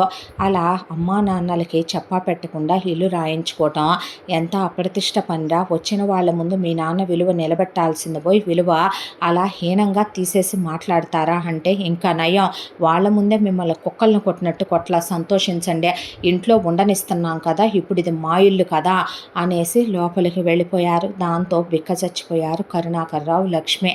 ఆ తర్వాత నుంచి వీళ్ళ వాల్యూలు తగ్గిపోవటం మొదలైపోయింది. ఒకవైపున కూతుళ్ళు కోడళ్ళు కలిసి లక్ష్మి బొడ్లో ఉన్న తాళాలు లాగి అవతల పడేసే ఇక బీరువాలో ఉన్న నగలు పట్టుచీరలు నలుగురు వాటాలేసి పనిచేసుకొని వెండి సామానంతా పనిచేసుకొని మాట్లాడబోతుంటే నోరు ముయ్యమన్నారు. ఆ తర్వాత ఇంట్లో ఉన్న వంటమ్మాయిని తీసేసి ఇక నుంచి తిని తేరగా ఇంట్లో కూర్చోవటమే కదా నువ్వు, వంట చేయి అనేసారు కూతుళ్ళు కోడళ్ళు. ఆ తర్వాత అమ్మ మీద నాన్న మీద జోకులేసుకోవటం, ఇలా మొత్తం వ్యాపారాల్లో నెత్తి మీద గుడ్డేసుకున్నారని రూపాయి సంపాదించడం చేత కాదు కానీ ఇద్దరికి లగ్జరీలు సోకులు కావాలని వాళ్ళ నాన్న చేతికున్న కడియం, హ్యాండ్ చైను, మెళ్ళో ఉన్న గొలుసులు, ఏళ్లకున్న ఉంగరాలు లాగేసుకున్నారు కూతుళ్ళు కొడుకులు కలిసే. ఆ తర్వాత వాళ్ళు ఒక గదిలో ఉంటుంటే ఈలోపు కొడుకుల అత్తలు, మామలు, బావమరుదులు, మరదళ్ళు, వాళ్ళ చుట్టాలు, బంధువులు, ఒకవైపున కూతుళ్ళ అత్తమామలు వచ్చి ఇక్కడే తెష్టేశారు. వాళ్ళందరికీ లక్ష్మి వంట చేస్తుంటే కరుణాకర్రావునే తిని తేరగా కూర్చోటం ఎందుకు, తోటమాలి మానేశాడని వీళ్లే కావాలని తోటమాలిని మాన్పించి తోటలో మొక్కలు వాడిపోతున్నాయి, వెళ్ళి నీళ్లు పట్టుపో అని చెప్పి వాళ్ళ నాన్న చేత మొక్కలన్నిటికీ నీళ్లు పట్టించడం. ఆ తర్వాత పిల్లల్ని స్కూల్ దగ్గర దింపిరా తీసుకురా ట్యూషన్లకు పంపించు అని పిల్లల్ని విచ్చలవిడిగా పెంచుతూ తాతగారు, అమ్మమ్మగారు, నానమ్మగారు అనే పిల్లలు కాస్త ఇదిగో ముసలోడా, ఇదిగో ముసల్దానా అనేలాగా పిల్లల్ని తయారు చేసేశారు. ఆ తర్వాత వెయ్యాల వాళ్ళు వీళ్ళని నానా మాటలు అంటాం, చుట్టాలు బంధువుల ముందు వీళ్ళని చులకన చేయటం, ఫ్రెండ్స్ వస్తే మీ దరిద్రపు మొహాలు వేసుకొని వాళ్ళకి కనపడబాకండి మేము చులకనైపోతామంటాం. ఒక జీవితంలో ఒక మనిషి ఎన్ని అవమానాలు ఎదుర్కోవాలో అన్నీ ఎదుర్కొంటున్నారు కరుణాకర్రావు, లక్ష్మి. ఆ తర్వాత ఒక రోజున వాళ్ళ క్లోజ్ రిలేటివ్స్ వచ్చారని లక్ష్మి కరుణాకర్రావు గది కూడా కొడుకులు కోడళ్ళు కూతుళ్ళు అల్లుళ్ళు వాళ్ళకి ఇచ్చేశారు. వీళ్ళ సామానన్నీ బయటికి వెళ్ళిపోతుంటే మరి మేమెక్కడ ఉండాలిరా అంటే అవుట్ హౌస్ కూడా ఫిల్ అయిపోయిందే, మిమ్మల్ని అలా ఇంట్లో నుంచి పోనిస్తామా అనే బ్యాక్ యార్డ్లో ఉన్నటువంటి వసారాలో వీళ్ళ కోసం ఒక పక్కనే తెరలాగా కట్టించి ఏదో అనకూడదులే కానీ దాడిబారికి వెళ్ళే బాటసార్లు రోడ్డు పక్కన టెంట్లు వేసుకొని ఉన్నట్టు అక్కడ వీళ్ళ కోసం నేల మీద 2 చింకి చాపలు వేయించి పాడుపడిపోయిన 2 దూది పరుపులు వేయించి 2 దిళ్ళు పడేసి వీళ్ళ బట్టలన్నీ కూడా మూటగట్టి 2 మూటలు అక్కడ పడేయించారు. దాంతో ఏంటమ్మా ఇదంతా, మీరు మాకు అన్నం పెట్టకపోయినా పర్వాలేదు కనీసం ఒక గదిలోనన్నా ఉండనివ్వండమ్మా అంటే అంటే అన్నం అంటారు కానీ ఇప్పుడు మీ ఇద్దరికి గది ఎందుకు, ఏ పగలు జాలట్లేదా ఏంటి, ఇంకా రాత్రి కలయికలు కూడా ఉన్నాయా అనే నలుగురు అడిగేపాటికి కొడుకులు కూతుళ్ళు అల్లుళ్ళు కోడళ్ళు పకా నవ్వి కొంపదీసి ఇప్పుడు మీకు ఇంకో తమ్ముడిని ఇంకో చెల్లెల్ని ప్లాన్ చేశారేమో మీ అమ్మ నాన్న అనే వెటకారంగా మాట్లాడి హీనంగా మాట్లాడేసి ఏ కులంగల్లల్లుళ్ళు కులంగల్ల కోడళ్ళు అనుకున్నారో, ఏ నీతి నియమాలతో పెంచాం కొడుకుల్ని కూతుళ్ళని అనుకున్నారో వెయ్యాల వాళ్ళంతా పకా నవ్వుతుంటే తల నరికేసినట్టు అనిపించేసింది కరుణాకర్రావుకి లక్ష్మికి. ఆ తర్వాత రాత్రి నిద్రపోదామంటేనేమో చుట్టూ ఉన్న బోల్డ్ గార్డెన్ ఏరియా కాబట్టి మొక్కలు చెట్లు ఉన్నప్పుడు పురుగు పుట్ర దోమలు ఎవరిళ్లలోనైనా ఉంటాయి. అవి వచ్చి రాత్రంతా కుట్టి పడుకోలేక పొద్దున పూటేమో ఎండ పొడుస్తుంటే ఏసీల్లో ఉన్న ప్రాణాలేమో ఆ ఎండకి తట్టుకోలేక చెమట భరించలేక అక్కడ కనీసం ఫ్యాన్ కూడా లేక స్నానానికి బాత్రూంలో కూడా లోపలికి రానివ్వక ఆయన మగాడు బయట బాగుంది బావి దగ్గర పోసుకోవచ్చు, పనోళ్ళు వెళ్ళే బాత్రూములు లెట్రిన్లు బయట ఉన్నాయి వాటిల్లోకి మీరు వెళ్ళండి అని చెప్పి ఇంటి పని మొత్తం వంట పని మొత్తం లక్ష్మీ కరుణాకర్రావుతో చేయిస్తూ ఇంకా నయం మిమ్మల్ని ఉంచుతున్నాము ఇంట్లో ఇంకొకళ్ళు అయితే గెంటేస్తారనే వాళ్ళు తినేంతవరకు టిఫిన్ పెట్టకుండా వాళ్ళు తినేంతవరకు అన్నం పెట్టకుండా ఒకవైపున వాళ్ళకి కనీసం బీపీ షుగర్లు ఉంటే మందులు ఇప్పించకుండా వాళ్ళ పరిస్థితి ఎంత అనాగరికంగా తీసుకొచ్చారంటే కరుణాకర్రావు ఒకవైపున కనపడ్డ వాళ్ళందరినీ అప్పులు అడిగి అడిగి అడిగి అలిసిపోయాడు. ఎవరో ఫోన్ ఎత్తక చేతిలో రూపాయి లేక రేపు ఆ అప్పుల వాళ్ళకి ఎలా 2 కోట్ల రూపాయలు కట్టాలో తెలియక వాళ్ళు వచ్చే 6 నెలల టైము అయిపోయి వాళ్ళు ఏంటి కరుణాకర్రావు ఇది అసలు మనిషివా పశువా నువ్వు, నిన్ను నమ్మి మేము 2 కోట్ల రూపాయలు ఇస్తే అలా ఎలా డబ్బులు ఇవ్వకుండా మమ్మల్ని మోసం చేద్దాం అనుకుంటున్నావా అనే పాటికి అయ్యో నిజంగా కాదు, నేను ఇవ్వటానికి నా దగ్గర డబ్బులు కూడా లేవు, ఇంకొకళ్ళు అయితే కొడతారు తెలుసా, నీ కూతుళ్ళు కొడుకులే నిన్ను హీనం చేశారని దాంతో వదిలేసి ఊరుకుంటున్నాం, ఇంకొక 3 నెలల టైం ఇస్తాము, ఈ 3 నెలల్లో కనుక కట్టకపోయావంటే తీసుకెళ్ళి మీ ఇద్దరిని ఏ హాస్పిటల్లోనో పడేసి కళ్ళు కిడ్నీలు ఏ పనికొస్తే ఆ ఏ పార్ట్లన్నీ తీసుకొని మా అప్పులు జమేసుకోవాల్సి వస్తుందని వాళ్ళు వార్నింగ్ ఇచ్చి వెళ్ళారు. ఒకవైపున దిగులుగా రోజులు గడిచిపోతూ పిడికెడు ముద్ద కూడా తినటానికి లేదు, అందరు తిన్నాక తినటానికి మిగులుతుంది ఏమీ లేదు, ఎలా బ్రతికిన మనుషులు ఎలా దిగజారిపోయారని చివరికి పక్కింటోళ్ళు ఎదురింటోళ్ళ ముందు కూడా హీనమైపోయి వాళ్ళే వీళ్ళ పరిస్థితి ఎంత దీనావస్థకు చేరుకుందని చూడలేకపోతున్నారు. ఒరే, మీ నాన్నగారు అలా బయట ఉండలేకపోతున్నారయ్యా, ఒక్క గది ఇవ్వండిరా, కనీసం గెస్ట్ బెడ్రూమ్ అయినా ఇవ్వండమ్మా, మీకు దండం పెడతాం. ఎలా ఇస్తాం, రోజు వచ్చేపోయే గెస్టులు రావట్లా ఇంట్లోకి, అయినా రూములు ఖాళీ ఉన్నాయా ఏంటి, ఓవర్ యాక్టింగ్ కాకపోతే మీదే, అన్ని గదులు ఫిల్ అయిపోయినాయా లేదా, మా 4 ఫ్యామిలీలు 4 గదుల్లో ఉంటున్నాం, పిల్లలకి ఇద్దరిద్దరికి ఒక గది ఇద్దరిద్దరికి ఒక గది, మా అమ్మ నాన్నలు వాళ్ళమ్మ నాన్నలు ఉండాలి, మా అత్త మామూలు ఉండాలి, మా మరిది తోడుకోళ్ళు, మా ఆడపడుచు భర్త, ఒకవైపున వీళ్ళ బావగారు వీళ్ళ బావగారి భార్య, వీళ్ళ ఆడపడుచు భర్త, అది కాక ఒకవైపున వీళ్ళ చుట్టాల పిల్లలు చదువుకోవటానికని వచ్చి ఇక్కడే ఉంటున్నారు, మా చుట్టాల పిల్లలు వచ్చి ఉంటున్నారు. డ్రామాలు వేస్తున్నారా ఏంటి, గదులన్నీ ఫిల్ అయిపోతే ఎక్కడి నుంచి తీసుకొచ్చిస్తాం, వచ్చేపోయే చుట్టాలు మా ఫ్రెండ్స్ వస్తున్నారు, గెట్ టుగెదర్లు, కిట్టి పార్టీలు, నైట్ అవుట్లు, మళ్ళీ మీకు ఇప్పుడు గది అంటే ఎక్కడి నుంచి తీసుకొచ్చిస్తాము, అయినా గది గది గది గది గది ఏంటి గోల, ఇప్పుడు ఇద్దరూ కలిసి వెళ్ళి శోభనాలు చేసుకోవాలా ఏంటి, సిగ్గుండాలి, ఏళ్ళు రాగానే సరే, ఉన్న ఆస్తి అంతా తగలేసింది చాలదని కొంపలో ఉంచి ధర్మబిచ్చం కింద అంత ముద్దేస్తుంది చాలక ముష్టి మొహాలు వేసుకొని అనేశారు పిల్లలు. దాంతో కరుణాకర్రావు లక్ష్మి బతికుండంగానే చచ్చిపోయారు. ఇదంతా చుట్టుపక్కల వాళ్ళు విని వాళ్ళకి చాలా బాధ అనిపించింది.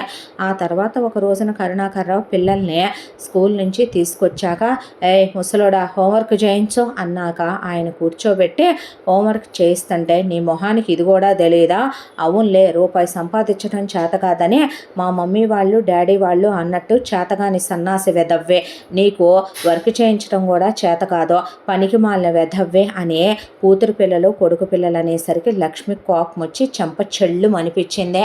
దాంతో మమ్మీ అనే పిల్లలు వెళ్ళేసరికి కోడళ్ళు ఒకవైపున బయటకు వచ్చి, నీకెంత ధైర్యమే, ఎంత కండకావరమే నీకు, ఏమో లెమ్మనమని మా కొంపలో ఉంచుకొని ముద్ద పెడుతుంది జాలక నా పిల్లల మీదే చేయి చేసుకుంటావా అని లక్ష్మిని చెంపలు చెళ్ళు అనిపించారు కోడళ్ళు. అంతే, ఆవిడ బ్రతికిన బ్రతుకు ఆవిడకి గుర్తొచ్చి కళ్ళల్లో నీళ్లు తిరిగిపోయినాయి.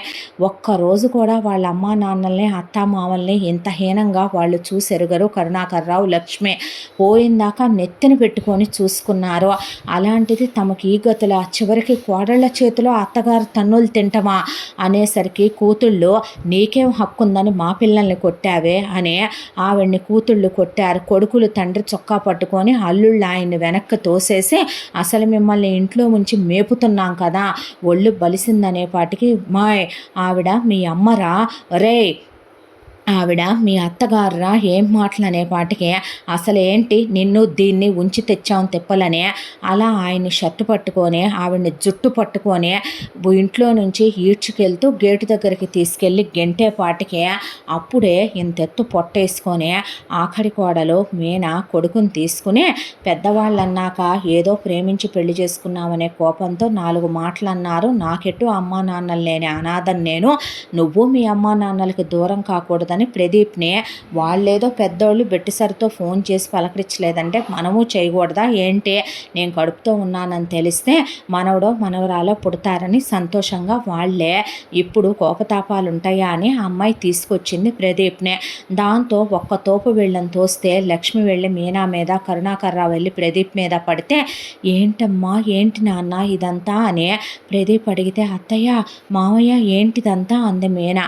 అనేసరికి కొడుకులు కోడళ్ళు, వీడేదో వాటాలు పెడతాడని వచ్చినట్టున్నావు, మొత్తం ఆర్చేశాడురా, వీడు పెట్టడానికి ఏమీ లేదు, ఈ ఇల్లు మా తెలివితేటలతో మేము రాయించుకున్నాము, నీకు వచ్చేది ఏమీ లేదులే కానీ బాబు, వెళ్ళి పని చూసుకోరా నాయన అన్న తర్వాత, ఆయన నువ్వు అసలు ఏంటి కోడలవని వీళ్ళే ఒప్పుకోలే, మళ్ళేంటే కులుకులాడి వీడినేసుకొని వచ్చాం అనేసరికి, షటప్, ఎక్కువ మాట్లాడితే చెప్పుతో కొడతాను, ఎవడొచ్చాడురా డబ్బుల కోసం, మమ్మీ డాడీ కోసం వచ్చాము, ఎక్స్ట్రాలు వాగితే పళ్ళు రాలిపోతాయంటే, అవునా బాబు తీసుకెళ్ళి ఉంచుకో, వాటాలు గిటాలని వచ్చామంటే మర్యాదగా ఉండదనేసరికి, ఏమైంది మమ్మీ ఏమైంది డాడీ అని అడిగితే, మౌనంగా నిలబడిపోయిన వీళ్ళని చూసి ఇళ్ళ చుట్టుపక్కల వాళ్ళు వచ్చి ప్రదీప్కి మీనాకి జరిగిందంతా చెప్పి, ఇలా బ్యాక్ యార్డ్లో ఉంచుతున్నారని, ఇలా చేశారని, ఇలా జరిగిందని, వాళ్ళ బ్రతుకులు హీనమైన స్థితికి వచ్చేసినాయి బాబు అని చెప్పేసరికి ముందు ఇక్కడి నుంచి వెళదాం పద ప్రదీప్ తీసుకెళ్దాం అన్నాక కారు మాట్లాడే కరుణాకర్రావుని లక్ష్మిని తీసుకెళ్తే అన్నీ గాయాలే, ఆవిడ చెంప నిండా వాతలే. ఆయన ఒళ్ళంతా కొడుకులు అల్లుళ్ళు కొట్టిన గాయాలకి ముందు ఫస్ట్ ఎయిడ్ చేయించి కూర్చోబెట్టి గబగబా గీజర్ వేసి స్నానం చేసి రమ్మనమని వేడివేడిగా టిఫిన్ పెట్టింది మీనా. పెట్టిన తర్వాత వాళ్ళు తినకపోతుంటే తినమనమని ఆ అమ్మాయి ప్రదీప్ చేత నోట్లో పెట్టించింది. తిన్నాక మమ్మీ డాడీ అసలు ఏమైందమ్మా అని అడిగిన తర్వాత, నువ్వు వెళ్ళిపోయిన తర్వాత నాన్నకి ఇలా వ్యాపారంలో నష్టం వచ్చిందయ్యా, ఇలా ఇలా జరిగింది, ఇంట్లో మమ్మల్ని ఇలా చేస్తున్నారు, పిల్లలు ఇలా అన్నారు, అందుకే ఇలా ఈరోజు ఈ కొట్టి గెంటేస్తున్నారయ్యా మమ్మల్ని, నీకే మేము చాలా అన్యాయం చేశాం కదూ, నిన్నే ఇంట్లో నుంచి గెంటేశాం కదరా, తప్పు చేశాం కదయ్యా, వాళ్ళకి మేమేం తక్కువ చేశాంరా, ఒక్కొక్కళ్ళకి 70 కోట్లు ఆస్తి పెట్టాం, అక్కడ దాకా వస్తే నీకే మేము చదువుకు కూడా ఖర్చు పెట్టింది ఏమీ లేదు కదూ అనేసరికి కోడలి వైపు కొడుకు వైపు చూస్తూ కూర్చుంటే, అమ్మా ఆ రోజు కూడా నేను మీ దగ్గరికి డబ్బుల కోసం ఆస్తుల కోసం రాలేదమ్మా, మీనాకి నువ్వు ఒక తల్లి అవుతావని, నాన్న నువ్వు ఒక తండ్రి అవుతావని, మన కుటుంబం తన కుటుంబం అవుద్దని, తనకి మీరు ప్రేమనిస్తారని తీసుకొచ్చాను, కానీ మీ ఇద్దరూ ఎందుకమ్మా ఆ రోజు అంత దారుణంగా వాళ్ళ మాటలకి ప్రయారిటీ ఇచ్చి ఆ రోజు మీ మనసులో కూడా విషాన్ని నింపుకొని నన్ను ఎంతో ప్రేమించానన్నారే, ఇష్టపడ్డానన్నారే, మీరన్నా మన ఫ్యామిలీ అన్నా నాకెంతో ఇష్టమే, అలా ఎలాగేంటేయగలిగారే అని అడిగిన తర్వాత, అత్తయ్య మీరన్న మాటలు నేనేం తప్పు పట్టుకోలేదు, నిజమే కదా, నేను అనాథని, మా అమ్మ నాన్న పోయారు, పోయిన వాళ్ళది ఏ కులం ఏ మతం అనేది నేను తీసుకొచ్చే మీకు చెప్పి నమ్మించలేను, నిజమేగా, ఎక్కడో ఎవరి దగ్గరో పుట్టి పెరిగిన నేను కాలు జారానో తప్పుడు దాన్నో అలాంటి అమ్మాయిని చేసుకుంటే మీ ఇంట్లో మీ కుల గౌరవాలు దెబ్బతింటాయనే మీరన్నారు అనుకున్నానే తప్ప, నాకు పుట్టిన పిల్లలు మీ ఇంటి పేరు మీ పేరు చెడగొట్టే వాళ్ళు అవుతారని మీరు బాధపడ్డారు అనుకున్నానే, కానీ నా బతుకెటు అనాథ బతుకు అయిపోయింది, మీ అబ్బాయి అలా కాకూడదు, ఒక్క ఫోన్ మీరు చేస్తారేమోనని కళ్ళు కాయలు కాసేలాగా ఎదురు చూశాను, మీరు చెయ్యలేదు, అయినా సరే మనసు ఉండబట్టలేక ఆయన్ని తీసుకొని వచ్చాను అత్తయ్య అన్న తర్వాత, కరుణాకర్రావు లక్ష్మి వాళ్ళకి చేసిన ద్రోహానికి ఆ రోజున వీళ్ళకు కూడా నిజంగానే ప్రదీప్ అడిగాడని కాదు, ఆ అమ్మాయి నచ్చలేదు, దానికి కారణం ఆ అమ్మాయి అనాథని, కులం కాదని, డబ్బు లేదని, హోదా లేదని, రకరకాల కారణాల వల్ల వీళ్ళకి అమ్మాయి ఎక్కలేదు. అవన్నీ గుర్తొచ్చి కళ్ళల్లో నీళ్లు తిరిగిపోయే, ఇంట్లో ఏదైనా పని చేసి పెడతానమ్మా, అక్కడ అంతమందికి చేస్తున్న దాన్ని నీకు చేయలేనా, ఆయన ఏదో ఒకటి చేసి పెడతారా, ఒక్క గది మేము ఉండటానికి ఇచ్చే అంత ముద్ద పెడతారా అని అడిగింది లక్ష్మి. కళ్ళల్లో నీళ్లు తిరిగిపోయినాయి మీనాకి. ఏం మాట్లాడుతున్నారు అత్తయ్య, ఈ ఇల్లు మీది, మీ అబ్బాయిదే, అసలు మీరు మాట్లాడాల్సిన మాటలేనా, పని చేయటం ఏంటి, మీరు పని వాళ్ళ మా తల్లిదండ్రులు, మీ దగ్గర నుంచి మేము ప్రేమాభిమానాలు ఆశించామే తప్ప ఏ రోజున కూడా మీరు మాకు పాచి పనులు చేసి పెట్టాలనో, లేదంటే మీరు మా దగ్గర ఆశ్రయం పొందుతామనో అడగకూడదు, ఇది మీ ఇల్లు, మీ కిందే మేము ఉంటాం, మీ బిడ్డలుగానే మేము ఉంటామన్న కోడలు గొప్ప మనసుకి సిగ్గుతో తల వంచేసుకున్నారు. ఆ తర్వాత కొడుకు కోడలు వెళ్ళి వీళ్ళకి బట్టలు తెచ్చి హాస్పిటల్లో చూపించి మందులు ఇప్పించి చక్కగా వీళ్ళకి నవకాయ పిండి వంటలతో భోజనం పెడుతూ ఇంట్లో పని వాళ్ళను పెడితే లక్ష్మి కరుణాకర్రావుకి సిగ్గు వచ్చింది. చేసిన తప్పులకి అవమానంతో వంచిన తల ఎత్తలేక ఇక జరిగిందేదో జరిగిపోయిందని కొడుకు కోడలికి క్షమాపణ చెప్తే, వదిలేయండి అత్తయ్య, మిమ్మల్ని నేను క్షమాపణల కోసం తీసుకొచ్చి పెట్టుకున్నానా అని, ఎందుకమ్మా ఇప్పుడు తను అలాంటి ఏమీ మనసులో పెట్టుకోదు, తను చాలా మంచిదని ఆ రోజు ఈ రోజు ఎప్పుడు చెప్తానమ్మా, తనే నా ఫస్ట్ ప్రయారిటీ అని, ఎందుకంటే జీవితంలో ప్రతి ఒక్క మగాడికి కూడా తల్లి తండ్రి అక్క చెల్లి అన్న తమ్ముడు చుట్టాలు బంధువులు స్నేహితులు వస్తూ ఉంటారు వెళ్తూ ఉంటారు లైఫ్లో నుంచే. ఒక టైం తర్వాత తల్లిదండ్రుల రుణం కూడా మనం తీర్చుకోగలుగుతాం, మనకు బాగున్నా బాగోపోయినా, ఉచ్చంలో నీచంలో మంచిలో చెడులో సుఖంలో దుఃఖంలో భార్య భర్తకి భర్తకు భార్య తోడుంటారమ్మా. ఇప్పుడు నాన్నని అందరూ వదిలేసిన నువ్వు వదిలేసావా, నాన్న నిన్ను వదిలేస్తారా, ఒక విషయం చెప్పమంటావా, భర్తకి అనారోగ్యం వచ్చిందన్న అసహించుకుంది భార్య మాత్రమే, భార్య ఎలాంటి స్థితిలో ఉన్నా సరే భార్యను గౌరవించేది భర్త మాత్రమే. అది తెలుసుకుంటే ఏ మగాడు కూడా పెళ్ళాం కన్నా అమ్మెక్కువ అండు, ఏ ఆడపిల్ల కూడా భర్త కన్నా తన నానెక్కువ అని మాట్లాడరులేమ్మా. ఎందుకంటే ఈక్వల్ రెస్పెక్ట్, ఈక్వల్ ప్రయారిటీ ఎక్కడుంటుందో ఎవరికి ఇచ్చే విలువ వాళ్ళకే ఎప్పుడూ ఇస్తాము. తండ్రి లాంటి భర్త కావాలనుకునే ప్రతి ఆడపిల్ల తన తండ్రిలో ఉండే లోపాలను బయటికి రానివ్వదో, తల్లి లాంటి అమ్మాయి భార్యగా రావాలనుకునే ప్రతి అబ్బాయి తన తల్లికి కూడా కోపతాపాలు ఉంటాయి, అవి కూడా తన పెళ్ళంలో ఉండకూడదు అనుకుంటాడు. చూసావా, అదే తప్పమ్మా అన్నాడు ప్రదీప్. ఆ తర్వాత ఎన్నో నెలమ్మా అని అడిగితే 9వ నెల అని అడిగింది లక్ష్మి. కాదత్తయ్య 5వ నెలే. 5వ నెలకే పొట్ట ఇంత అంటే ట్రిప్లెట్స్ ఉన్నారమ్మా తన కడుపులో. అంటే 3 బిడ్డల్ని మోస్తున్నావా అంటే అసలు అనుకుని వచ్చిన ప్రెగ్నెన్సీ కాదు అంటే ఇన్నాళ్ళు ఎక్కడున్నారయ్యా అని అడిగితే, మీ దగ్గర నుంచి వచ్చేసిన తర్వాత చాలా కష్టాలు పడ్డాం నాన్న, ఇద్దరం చదువుకున్నాగా, జాబులు వచ్చాయి, ఆ తర్వాత మీరు ఫోన్ చేస్తారని ఎదురు చూసి నేను దిగుల్లోకి వెళ్ళిపోయి ఇక్కడ మిమ్మల్ని గుర్తు చేసుకుంటూ బాధపడుతూ ఉన్నానని ఆన్సైట్ ఆఫర్ వచ్చింది. ఇద్దరికే అబ్రాడ్ వెళ్ళిపోయాము. అక్కడే ఉండే అవకాశం కూడా వచ్చింది మాకు. ఈ 5 సంవత్సరాలు అక్కడే ఉన్నాం, కాస్త బాగానే సంపాదించుకున్నాము. ఆ తర్వాత ఇక అక్కడ ఉండలేక నేను స్వదేశాన్ని వదిలి అక్కడ ఉండి ఇబ్బంది పడుతున్నానని ఇక్కడ ఒక మంచి పెద్ద ప్లేస్ కొనుక్కొని కట్టించుకోవటం కానీ, లేదా పెద్ద ప్లేస్లో ఇల్లు కొనుక్కుందామని కానీ, ఒక 2 కోట్ల రూపాయలు డబ్బులు, కారు కొనుక్కోవటానికి ఒక 50 లక్షల రూపాయల డబ్బులు వరకు పోగు చేసుకొని అక్కడి నుంచి మీనాయే ఇంకొద్దులే ఇక్కడికి వచ్చి హ్యాపీగా ఉందామని తిరిగి వచ్చాం. వచ్చిన తర్వాత అనుకోకుండా బర్త్ కంట్రోల్ ఫెయిల్ అయ్యి ప్రెగ్నెంట్ అయింది. తన అబార్షన్ చేయించుకుంటాననే అందే. హాస్పిటల్లో తీసుకెళ్తే డాక్టర్స్ కడుపులో ట్రిప్లెట్స్ ఉన్నారు, అలా తీయకూడదు, కాంప్లికేటెడ్ ప్రెగ్నెన్సీ అన్నారమ్మా. దాంతోనే తను ఇప్పుడు ఇంట్లోనే ఉంటుంది, వర్క్ ఫ్రమ్ హోమే చేస్తుంది. నేనే జాబ్కి వెళ్ళి వస్తున్నాను, ఈ ఆఫీస్లో చేస్తున్నాం ఇద్దరం కలిసే అని చెప్పిన తర్వాత నెల జీతాలు బాగానే వస్తున్నాయి నాన్న, దాంతోపాటు ఒక ఇల్లు కొనుక్కున్నాం కదా అని చెప్పి ఇంటి కోసమే వెతుకుతున్నాము. చూస్తే చిన్న చిన్న ఇల్లు కొనాలనుకోలేదు, కాస్త బాగా ఓపెన్ ప్లేస్ ఉండేలాగా పెద్ద ఇల్లు కొనుక్కోవాలన్నదే నా కళ. పాపం తను ఎలా ఉన్నా అడ్జస్ట్ అయిపోతుంది. చిన్నప్పటి నుంచి మీరు బాగా పెంచారుగా అత్తయ్య మీ అబ్బాయినే, నేనంటే ఏ మూల చాపేసుకొని పడుకోనైనా ఉండిపోగలను, కానీ మీ అబ్బాయి అలా ఉండలేరు కదా, అందుకే ఆయన కోసం అన్నీ పట్టి పట్టి చూస్తూ ఉంటాను నేను. ఖరీదైన వస్తువులు లేనిదే ఆయన ఉండలేరు, అడ్జస్ట్ అయిపోయి బ్రతకలేరు. మీది చాలా పెద్ద ఇల్లు కదా, చిన్న ఇంట్లో ఉండమంటే ఆయన ఇబ్బందిగా ఫీల్ అవుతారు, అందుకే మంచి కారే కొనుక్కుందాం, మంచి ఇల్లే కొనుక్కుందాం అనుకున్నాం అత్తయ్య అని చెప్పింది మీనా. ఆ తర్వాత వీళ్ళు పోనీలే మేమేమీ ఇవ్వకపోయినా మీ కష్టార్జితంతో మీరే బాగున్నారులేయ్యా అనుకున్నాక మీనాకి 7వ నెల వచ్చాక ఉన్నంతలో కొడుకు డబ్బులు పెట్టే కోడలికి రామ్మా అని సీమంతం జరిపిస్తే దానికే ప్రదీప్ మీనా వీళ్ళ ప్రేమకి పొంగిపోయి చాలా ఆనందపడిపోయారు. ఆ తర్వాత ఒక రోజున మీనాకి 9వ నెల నుండి అలా 10వ నెల పడింది. పడేసరికి లక్ష్మి కూర్చోమ్మా అని అప్పుడే కూర్చోబెడితే కరుణాకర్ రావుకు 2 కోట్లు కట్టాల్సినోడు ఇక్కడ ఉంటున్నారని తెలిసి వచ్చి, ఏం కరుణాకర్ రావు నువ్వు మనిషివేనా అసలు అనేపాటికి మాటలు మర్యాదగా రానివ్వంది మీనా. రాణిస్తామమ్మా, 2 కోట్ల రూపాయలు మీ మామయ్యని నమ్మి ఇచ్చినందుకు మమ్మల్ని నిలువున ముంచేశారు, మమ్మల్ని మోసం చేశారు అనేపాటికి ఎంత ఇవ్వాలి మీకు అని అడిగేసరికి 2 కోట్లు, వడ్డీ కూడా వద్దన్నాం మేము అన్న తర్వాత ఆ డబ్బులు ఇస్తే మీరు ఇప్పుడు మా మామయ్యని గురించి ఏమీ ఇంకొక మాట మాట్లాడటానికి వీలు లేదు, ఎందుకు మాట్లాడతాం, పడేయండి డబ్బులు అన్నాక ప్రదీప్ మనం సేవింగ్స్లో ఇల్లు కొనుక్కుందామని 2 కోట్లు ఉంచుకున్నాగా ఇచ్చేయి అవి అనేసరికి రేయ్ అన్నాడు ప్రదీప్. వద్దమ్మా అని కరుణాకర్ రావు గారంటే, లేదు మామగారు, నాకెటు తల్లిదండ్రుల ప్రేమ ఎలా ఉంటుందో నేను ఎరగను, ఆయన్ని కూడా ఆ ప్రేమకు దూరం చేద్దామని నేను అనుకోలేదు.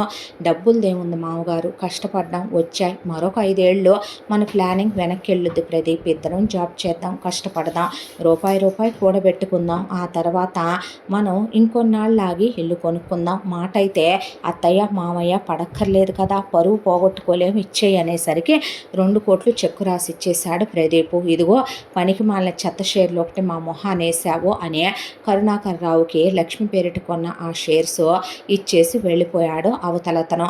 దాంతో ఆ తర్వాత కరుణాకర్ రావు లక్ష్మి కలిసి మీనా చేతులు పట్టుకొని ప్రదీప్ని కాళ్ళు పట్టుకోబోయి పెద్దగా ఏడ్చి, మేము నిజంగా ద్రోహులమయ్యా, ఆ రోజు నా దగ్గర డబ్బులు ఉన్నప్పుడు నువ్వు వెళ్ళిపోతున్నా నీ వాటా నీకనే, నీకు కూడా ఒక 70 50 కోట్లు ఇచ్చి పంపించేసి ఉంటే ఈరోజు మాకు ఇంత అవమానం పడాల్సిన అవసరం వచ్చేది కాదు. మీకు మేము పెట్టాల్సింది పోయే మీరు ఇల్లు కట్టుకుందామని కష్టపడి దేశం కాని దేశం వెళ్ళి సంపాదించుకున్న డబ్బులు కూడా మింగేశాం. మేము సచ్చినా పోద్దేమో దరిద్రానికంటే ఆ మాట అనొద్దని మీనా పెద్దగా ఏడుస్తూ ఉండగా నొప్పులు వచ్చి హాస్పిటల్కి తీసుకెళ్తే మీనాకి డెలివరీ అయ్యి ట్రిప్లెట్స్ పుట్టారు. దట్టు కొడుక్కి 2 కూతుళ్ళు, ఒక కొడుకు పుట్టారు. అయ్యో, పుట్టింది 3 మగపిల్లలైనా కొడుకు కాస్త గట్టున పడేవాడేమో. ఆడపిల్లల్ని పెంచడం అంటే చిన్న బాధ్యత అనుకుంటే వాళ్ళు మాత్రం ఆనందంగానే పిల్లల్ని దగ్గరికి తీసుకున్నారు. అవునులే, దరిద్రంలో మనం దాపరిస్తామని వాడు అనుకోలేదుగా. వాళ్ళు ఉన్నంతలో సంతోషంగానే ఉండి పిల్లల్ని పెంచుకునే వాళ్ళేమో, మనమే ఇప్పుడు అదనపు భారమై కూర్చున్నామేమో అనుకుంటూ ఉండగా డిశ్చార్జ్ చేయించి ఇంటికి తీసుకొచ్చాక 1 నెల అయింది మీనా డెలివరీ అయ్యి. అంతా దాంట్లో మీనా మొహమాట పడుతూ ఒక్క మాట అడగొచ్చా అత్తగారు మామగారంటే, ఏమిటమ్మా అని అడిగారు ఇద్దరు. మీరు తప్పుగా అనుకోనంటే ఏమనుకోనంటే కాస్త పిల్లల్ని పట్టుకుంటారా, నేను కూడా జాబ్కి వెళ్తాను అంటే, నువ్వు డెలివరీ అయ్యి నెలేనమ్మా అయింది, అరికాల్లో పచ్చి 6 నెలలు ఉంటుందంటారు బాలింతకి, పెద్దవాళ్ళు వద్దమ్మా అంటే, వెళ్ళకపోతే ఎలా కుదురుతుంది అత్తగారు, వెళ్ళకపోతే ఇప్పుడు పిల్లల డైపర్లకే బోల్డ్ అంత అవుతున్నాయి, హాస్పిటళ్ళకి తిప్పాల్సి వస్తుంది, పైగా వాళ్ళు 3 ట్రిప్లెట్స్ ఏమో కాస్త కేర్ఫుల్గా చూసుకోవాలన్నారు, పైగా పోతపాల పిల్లలు, పైగా వాళ్ళకి రేపొద్దున రూపాయి ప్రతిదానికి ఖర్చులే ఉంటాయి, మళ్ళీ మనం ఉండటానికి వాడుకోవటానికి కావాలి కదా, అద్దెల్లే అయినా మనం చిన్నింట్లో ఉండలేమని విల్లాలో ఉంటున్నాము, ఏసీలు కరెంటు బిల్లులు అన్నిటికీ మీ అబ్బాయి ఒక్కరే నలిగిపోతున్నారు, నేను ఇంట్లో ఉండి పనిచేస్తుంటే నాకు హాఫ్ శాలరీ వస్తుంది, వెళతాను నేను కూడాను, కాస్త తప్పుగా అనుకోకుండా మేము నీకు చేయాల్సింది పోయే నువ్వే మాకింత చేస్తున్నావు తల్లి, మేమేం కష్టపడతామమ్మా పట్టుకోవటానికి అన్న తర్వాత మీనా ఉద్యోగానికి వెళ్ళటం మొదలుపెట్టింది. నిజం చెప్పాలంటే కరుణాకర్రావుకి లక్ష్మికి వాళ్ళ పరిస్థితి చూసి కళ్ళల్లో నీళ్లు తిరిగిపోయేవి. పొద్దున్నే పిల్లల్ని లక్ష్మికి ఇచ్చేసి ఇద్దరు బయలుదేరి వెళ్ళి రాత్రి ఎప్పుడో వచ్చేవాళ్ళు, వచ్చాక కూడా టిఫిన్ తినమ్మా అంటే తింటున్నా అని వర్క్ చేసుకుంటూ కొడుకు కోడలు కష్టపడి రెక్కలు ముక్కలు చేసుకొని పని చేసుకునే వాళ్ళు. కరుణాకర్రావు చేతిలో 25,000 పెట్టి వాడుకోండి నాన్న దేనికైనా అవసరమైతే అనేవాడు తప్ప లెక్కలు అడిగేవాడు కాదు. కొడుకు కోడలు ఆవిడ చేతికే డబ్బులు ఇచ్చి మీరే ఇల్లు హ్యాండిల్ చేయండి అత్తయ్య, పిల్లలకి ఏం కావాలో చూసుకోండి అని చెప్పేదే. ఒక్క మాట కూడా వాళ్ళని అనకుండా బయటికి తీసుకెళ్ళి పండక్కి బట్టలని, వాళ్ళకి హాస్పిటల్లో ట్రీట్మెంట్లు, పెద్ద పెద్ద హాస్పిటళ్ళకి తీసుకెళ్ళటం చూడటం, మాట వరుసకైనా ఇసుక్కొని ఎరగరు. ఇలా కాలచక్ర ప్రవాహంలో 3 ఏళ్ల కాలం గడిచిపోయి పిల్లలు 3 కిండర్ గార్డెన్కి కూడా వెళ్ళటం మొదలు పెడితే, ఒక రోజున కరుణాకర్రావుని వెతుక్కుంటూ ఆయన పాత స్నేహితుడు రంగారావు వచ్చి, ఎలా ఉన్నావు కరుణాకర్రావు అంటే, చాలా కాలానికి కనిపించానే, దారి తప్పి వచ్చినట్టున్నావు, ఏంటి విశేషం అన్నాక, నిజం చెప్పాలంటే నా కొడుకుల మాటలు విని కండకావరంతో ఒళ్ళు బలిసి కన్ను మిన్ను కానకే ఆ రోజు నేను నీకు సాయం చేయాల్సిందే, నీ ఫోన్ ఎత్తలేదు, ఊళ్ళోనే ఉండి లేనని చెప్పించాను, నన్ను క్షమించు అన్నాక, లోకం సంగతి తెలియందేముందిలే కానీ చెప్పరా ఏంటి విశేషం అన్న తర్వాత, ఏమీ లేదు, ఆ రోజున చెల్లాయి పేరు మీద ఉన్న షేర్స్ ఎందుకు పనికిరావని వాళ్ళు నీకు పడేసి 2 కోట్లు నీ కొడుకు కట్టాడంటగా, తీసుకెళ్లారంట కదా, ఇప్పుడు ఆ షేర్లు రేటు పెరిగినాయి తెలుసా నీకు అన్న తర్వాత, అవునా అన్నాడు కరుణాకర్రావు. అవునా ఏంట్రా, నిజంగా పెరిగినాయి ఆ షేర్లు రేటు, ఇప్పుడు ఆ షేర్స్ అమ్మేసి నువ్వు మళ్ళీ వ్యాపారం మొదలుపెట్టు, మళ్ళీ నువ్వు పూర్వదశకి వస్తావు, ఇది కరెక్ట్ టైం కూడాను బిజినెస్కి అన్న తర్వాత, వద్దు షేర్లు అమ్మేస్తాను, మంచి బేరం ఉంటే తీసుకొచ్చేసే, ఎవరో ఒకళ్ళకి ఇచ్చేస్తాను, వ్యాపారం చేయవా అని అడిగితే, లేదు ఆ రోజు ఓపికతో ఉన్నాను, ధైర్యంతో ఉన్నాను, ఎప్పుడైతే నా కొడుకులు కూతుళ్ళు నన్ను ఇంట్లోంచి గంట అవమానించి పంపారో, నన్ను అసలు ఉంచుకోవడానుకున్న నా చిన్న కొడుకు మాకు దిక్కై ఈ రోజున నెత్తిన పెట్టుకొని చూసుకుంటున్నారు, వాడింట్లో మేము ప్రశాంతంగా ఒక గది ఇచ్చారు, పడి ఉంటున్నాం, అంత ముద్ద పెడుతున్నారు, తింటున్నాం, ఇది కూడా పోగొట్టుకోవాలని లేదు మాకు, ఇప్పుడు ఉన్న ఆ 4 డబ్బులు తీసుకెళ్ళి నేను వ్యాపారంలో పెట్టి నేను చేయలేకపోయాననుకో, ఆ 4 నష్టం వచ్చి ఆ డబ్బులు కూడా పోగొట్టుకుంటే, రేపు నా కొడుక్కి 2 ఆడపిల్లలు ఉన్నారు, ఓ మగపిల్లాడున్నాడు, రేపు ఆ పిల్లలకి తాతగా నేను ఈ కూడా మిగిల్చిన వాడిని అవ్వను, వాడికెట్టు నేను పెట్టాల్సిన డబ్బుల్లో రూపాయి కూడా పెట్టలేదు, కనీసం ఈ 10 కోట్లన్నా ఉంటే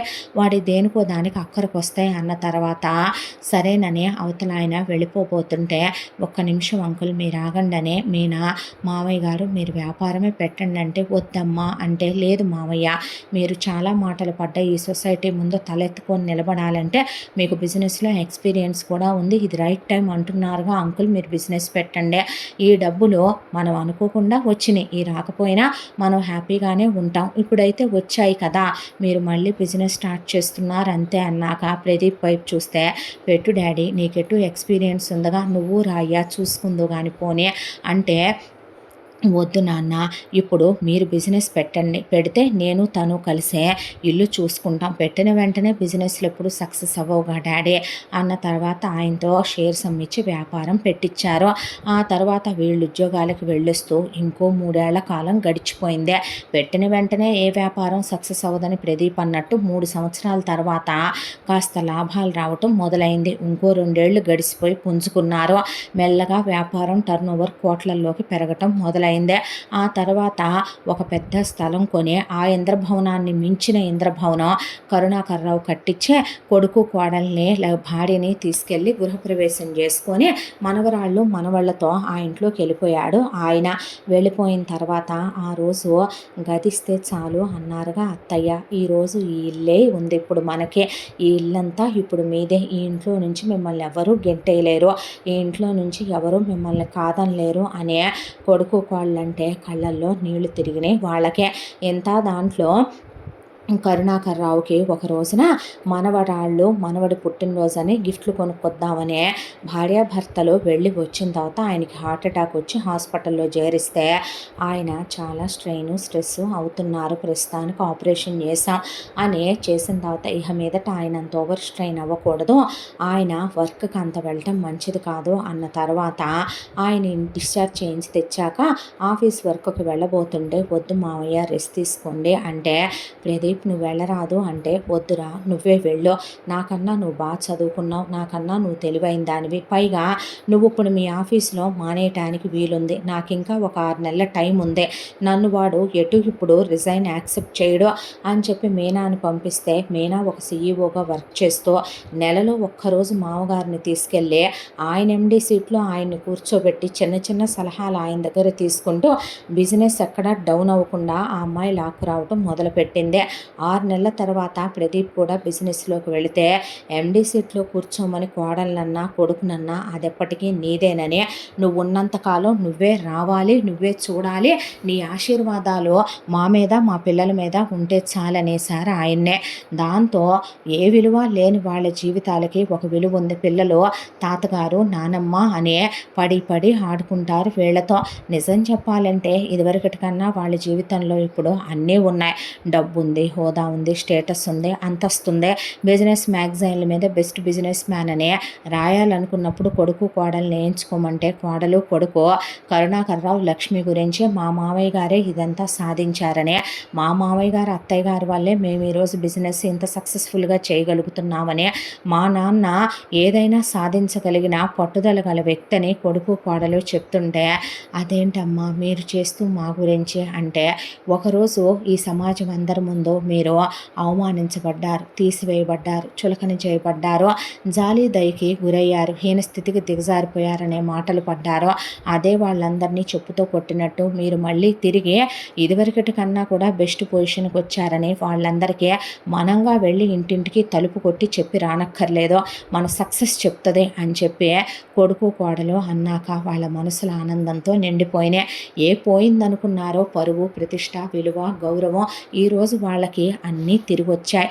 ఈలోగా వీళ్ళ పరిస్థితి బాగుందని బాగుపడ్డారని తెలిసే మళ్ళీ చాప కింద నీరులాగా కూతుళ్ళు, అల్లుళ్ళు, కొడుకులు, కోడళ్ళు వచ్చి అమ్మ నాన్న వీఆర్ రియల్లీ సారీ అని చెప్పి రండి మన ఇంటికి వెళదాం అని చెప్తే, ఏ ఇల్లు అని అడిగితే, ఏ ఇల్లు ఏంటి మీ ఇల్లు అన్న తర్వాత, నువ్వులే పాడు, ఏ కులమో ఏ మతమో నీదే, మా అమ్మకి నేనే పెట్టాలి అని కూతురు పెట్టడం, అత్తయ్య గారికి నేనే పనిమాల సెలెక్ట్ చేసి ఈ చీర తెచ్చానని, అత్తయ్య గారి చెప్పులు వేసుకోండని, నాన్న మీకు ఈ పెన్ అంటే ఇష్టం కదా మామయ్య గారి వాచ్ పెట్టుకోండని, మావయ్య గారు చెప్పులేసుకోండని అల్లుడు కాళ్ళ ముందేయటం, నాన్న అని చిన్న కూతురు ఆయన వీపు మీద వాలిపోవటం, పిల్లలు తాతగారు, నానమ్మగారు, అమ్మమ్మ, తాతగారు అని ఆయన మీద పడిపోవటం చూసి నవ్వు వచ్చి వాళ్ళకి, పదండి పదండి మన ఇంటికి వెళ్దామమ్మా నాన్న అన్న తర్వాత, ఏ ఇల్లురా?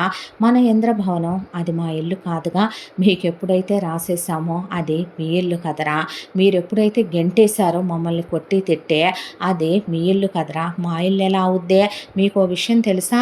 మీ అమ్మ నలుగురు పిల్లల్ని పోగొట్టుకొని గొడ్రాలై కడుపు కాలి వీధుల్లో పడి తిరుగుతుంటే ఆఖరి కొడుకని దేవుడు బ్రతికిచ్చాడు వీడినొక్కడినే. ఇప్పుడు మాకు వీడే కొడుకు, ఆ అమ్మాయే కూతురు లాంటి కోడలో, ఇద్దరు మనవరాళ్ళు, ఒక మనవడు, వాళ్ళు ముగ్గురే మా మనవ సంతానం, మాకెవరూ లేరు కదరా. అమ్మా నాన్నలు ఉండటానికి ఒక్క గది ఇవ్వటానికి అమ్మా నాన్నలు ఈ వయసులో సెక్స్లో పాల్గొంటున్నారా? మీకేమైనా ఇప్పుడు ఈ వయసులో మీకు కోరికలు కలుగుతున్నాయా అని మా మీద జోకులు వేసుకున్న పిల్లలు మీరు. మీలాంటి వాళ్ళ దగ్గరకు వచ్చి ఇంకా ఏ హీనత్వానికి దిగజారిపోవాలి?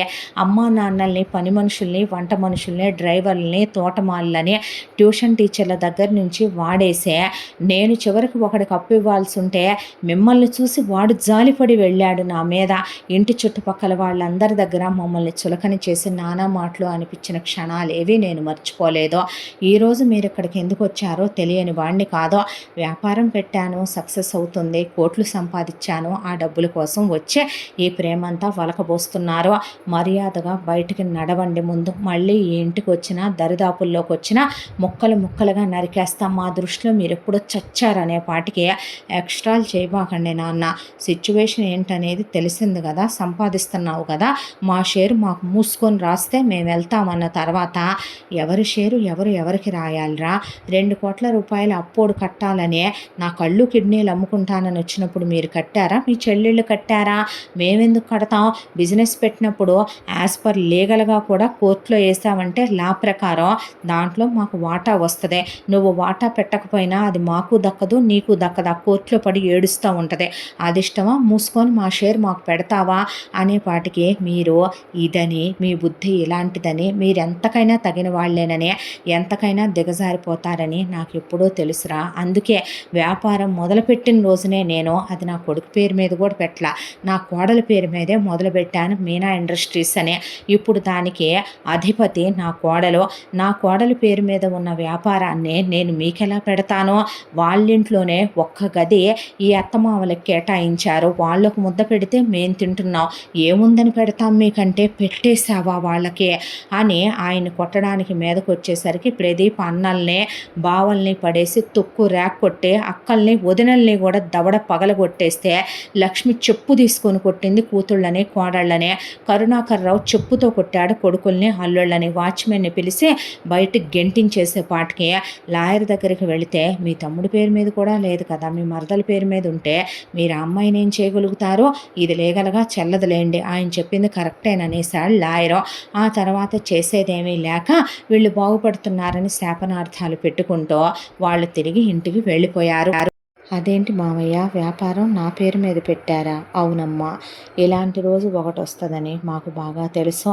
దాంతోనే స్వార్థపరులైన మనుషుల ఆశలకి హద్దుండదమ్మా. అమ్మా నాన్నల మీద ప్రేమతో వచ్చే పిల్లలు కాదు వాళ్ళు. మేము జీవితంలో చాలా పెద్ద దిద్దుకోలేని తప్పు నిన్ను నానా మాటలు అని అవమానించి నీ తల్లిదండ్రుల్ని, నీ కులాన్ని, నీ జన్మని, నేను నిన్ను ఉన్న పరిస్థితుల్ని చాలా మాటలన్నాం. అంతా దాంట్లో మా కొడుకు నిజంగానే మంచోడు, గొప్పోడు, నీలాంటి మహానుభావురాలి విలువ వాడు తెలుసుకోగలిగాడు. మేము తెలుసుకోలేనే హీనంగా ఇలా మిగిలిపోయాము. ఇప్పటికైనా సరే తల్లే, ఈ అత్తమామలకి ఒక్క గది అంత ముద్దా పెట్టి చాలమ్మా అంటే ఆ అమ్మాయి కౌగిలించుకొని, అలా మాట్లాడొద్దు, ఇదంతా మీది, మీ ఆశీర్వాదాలు ఉంటే చాలు మాకు అంటే, ఇంకేం కావాలి తల్లి మాకు? ఖరీదైన హాస్పిటల్లో ట్రీట్మెంట్లు, పనోళ్ళు, తిరగటానికి కార్లు, కమ్మటి భోజనం, మాకు అండగా మీ ఇద్దరు ఉన్నారు. మా మనవళ్ళు మనవరాళ్ళు ఇచ్చే గౌరవం, విలువ, వాళ్ళతో ఆడుకునే సంతోషాలు ఉన్నాయి.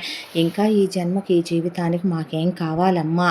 ఆధ్యాత్మికంగా ఉండాలని ఉంది, ప్రశాంతంగా అనే ఆయనే వద్దంటున్న కొడుకుని, కోడల్ని ఒకళ్ళనే మేనేజింగ్ డైరెక్టర్ని ఒకళ్ళని చైర్పర్సన్ని చేసేసి ఆయన రిటైర్ అయ్యే ప్రశాంతంగా ఇంట్లో ఉంటూ మనవరాళ్ళు మనవడితో ఆడుకుంటూ కాలక్షేపం చేస్తూ దేవుడిది ఆధ్యాత్మికంగా ఇక ఇద్దరు పూజా పునస్కారాలు తీర్థయాత్రలోకి దిగిపోయారు.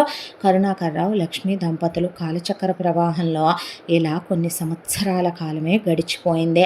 దేవుడు ఎవరికైనా ఏదైనా ఒక రోజులో చూపించడు అన్నట్లు కరుణాకర్రావుకి లక్ష్మికి వాళ్ళ పెంపక లోపం వల్లే కొడుకులు కోడళ్ళు కూతుళ్ళు అల్లుళ్ళు అలా ఉన్నారనే విషయం బాగా తెలుసు. దాంతోనే వాళ్ళు పెద్ద కొడుకులిద్దరిని అతను గారాబం చేసి కూతుళ్ళిద్దరిని ఆవిడ గారాబం చేసి వాళ్ళ పెంపక లోపంలోనే వాళ్ళు అలా తయారయ్యారు. అది ఒప్పుకోవాల్సిన నిజం. వీళ్ళ పిల్లల మీద ఎంత ప్రేమ ఉండి ఆ రోజును దోచిపెట్టుకున్నారో వాళ్ళ పిల్లలకి వాళ్ళకు పుట్టిన పిల్లల మీద అంతే ప్రేమ ఉండే ఆ పుట్టిన పిల్లల్ని విచ్చలవిడితనంగా పెంచేసే విలువ గౌరవం మర్యాద సంస్కారం లేకుండా తయారు చేసే పెద్దయిన వాళ్ళ పిల్లలు ఫారెన్లు వెళుతున్నామంటే లెక్క లేకుండా ఉన్న ఆస్తులన్నీ తెగనమ్మి వాళ్ళకిచ్చి పంపించారు. పిల్లలు తిరిగి వస్తారు తీసుకెళ్తారంటే కనీసం వెళ్ళాక ఓ ఫోన్ చేయటం మాట్లాడించడం వాళ్ళ ఆచూకీ కూడా తెలియనివనంత దూరం వెళ్ళిపోయారు. లక్ష్మి పెద్ద కొడుకు రెండో కొడుకు పిల్లలు పెద్ద కూతురు రెండో కూతురు పిల్లలు. దాంతో ఉద్యోగాలకు వెళ్ళటానికి అల్లుళ్ళ దగ్గర కొడుకుల దగ్గర ఓపికలు లేవు. చేసేది ప్రైవేట్ ఉద్యోగాల్లో నుంచి వీళ్ళని తీసేశారు. కూతుళ్ళకి పెట్టి కోడళ్ళకి పెట్టిన బంగారు నగలు పిల్లలు ఎత్తుకెళ్ళంగా ఉన్న కొద్దీ గొప్ప అమ్మేసుకున్నారు. ఆ ఇల్లు అమ్మేసుకున్నారు. వీళ్ళకు గొడవలు వచ్చేసినాయి. ఆ తర్వాత వేరు కాపురాలు వెళ్ళిపోయారు. రోగాలు కమ్మేసినాయి. డబ్బులన్నీ రోగాలకు ఖర్చు అయిపోయినాయి. నిలవ నీడలేక వీధి పాలయ్యే చివరికి తమ్ముడు మరదలు బాగానే ఉన్నారనే దాంతో వచ్చి గుమ్మంలో నుంచున్నారు. మనసు విరిగిపోయిన లక్ష్మీ కరుణాకర్రావు లోపలికి వెళ్ళిపోతే మీనా అలా వాళ్ళను వదిలేయకు ప్రదీప్ అన్న తర్వాత నలుగురికి 4 అపార్ట్మెంట్లు పక్కపక్కనే ఇప్పించాడు. ప్రతి నెల మీకు ఖర్చులకి ఇంతనే అమౌంట్ వేస్తాను, వెళ్ళి మీ బ్రతుకు మీరు బ్రతకండి అని పంపించేశాడు. ఎందుకయ్యా ఇవన్నీ అంటే వాళ్ళు నా తోడబుట్టిన వాళ్ళమ్మా, నాతో పాటు కలిసి పెరిగారు. నువ్వు నన్ను ఎలా పెంచావో వాళ్ళని అలాగే పెంచావు, నాకన్నా ఇంకా ఎక్కువ దర్జాగా పెంచావు. ఖరీదైన లగ్జరీ లైఫ్లకు అలవాటు పడిపోయిన వాళ్ళు ఈ రోజున ఏ ట్యూషన్లు చెప్పుకుంటానో మిషన్లు కుట్టుకుంటానో బ్రతకాలంటే వాళ్ళ వల్ల కాదులే. వాళ్ళ పిల్లలు మోసం చేశారు అంటే మనం కూడా అలా వదిలేయకూడదు కదమ్మా. వాళ్ళ తప్పు తెలుసుకునే వాళ్ళు మన గుమ్మంలోకి వచ్చారు కదా అని మనం వాళ్ళని తొక్కేయకూడదు అన్న తర్వాత అంతా దాంట్లో ప్రదీప్ కూతుళ్ళిద్దరు ప్రదీప్ కొడుకు ముగ్గురు కలిసే ప్రదీప్ కొడుకేమో బిజినెస్ రంగంలో, ప్రదీప్ కూతుళ్ళిద్దరూ డాక్టర్లై హాస్పిటల్ పెట్టుకొని డాక్టర్ల అబ్బాయిల్ని పెళ్లి చేసుకొని ప్రదీప్ కొడుకు తనతో పాటు బిజినెస్లో హెల్ప్ చేసే అమ్మాయిని చేసుకొని ఇలా హ్యాపీగా అమ్మా నాన్నలతో కలిసి ఉంటూ కూతుళ్ళు వేరు కాపురం కొడుకు వేరు కాపురం ప్రదీప్ మీనా కరుణాకర్రావు లక్ష్మితో ఉంటూ ఇలా హ్యాపీగా ఈ కథ కంచికి చేరిందే. మన వాళ్ళు మొన్న ఒక రోజున అన్యాయం చేశారు అని ఆ దంపతులు వాళ్ళనే వచ్చారులే మన కాళ్ళ దగ్గరికని చులకన చేయలా హీనం చేయలా వాళ్ళకు ఒక దారి చూపించారు. ఇంట్లో పెట్టుకోకపోయినా వాళ్ళకంటూ ప్రతి నెల ఇంత వెళ్ళే భత్యాన్ని ఇప్పించారు. వాళ్ళకంటూ ఒక ఆశ్రయాన్ని నీడని కల్పించారు. తోడబుట్టిన వాళ్ళ విలువ ప్రదీప్ మర్చిపోలేదు. తోడుకోడళ్ళు ఆడపడుచులు వచ్చారని మీనా హీనంగా మాట్లాడలేదు. అత్తమామల్ని అమ్మా నాన్నలుగా చూసుకుంటూ తన పిల్లల్ని పద్ధతిగా పెంచుకున్నందుకు ఎంతో ఉత్తములుగా గొప్పవాళ్ళుగా తయారయ్యారు వాళ్ళ పిల్లలు. మన పెంపకాలను పట్టే మన పిల్లలు ఉంటారని మర్చిపోకూడదు.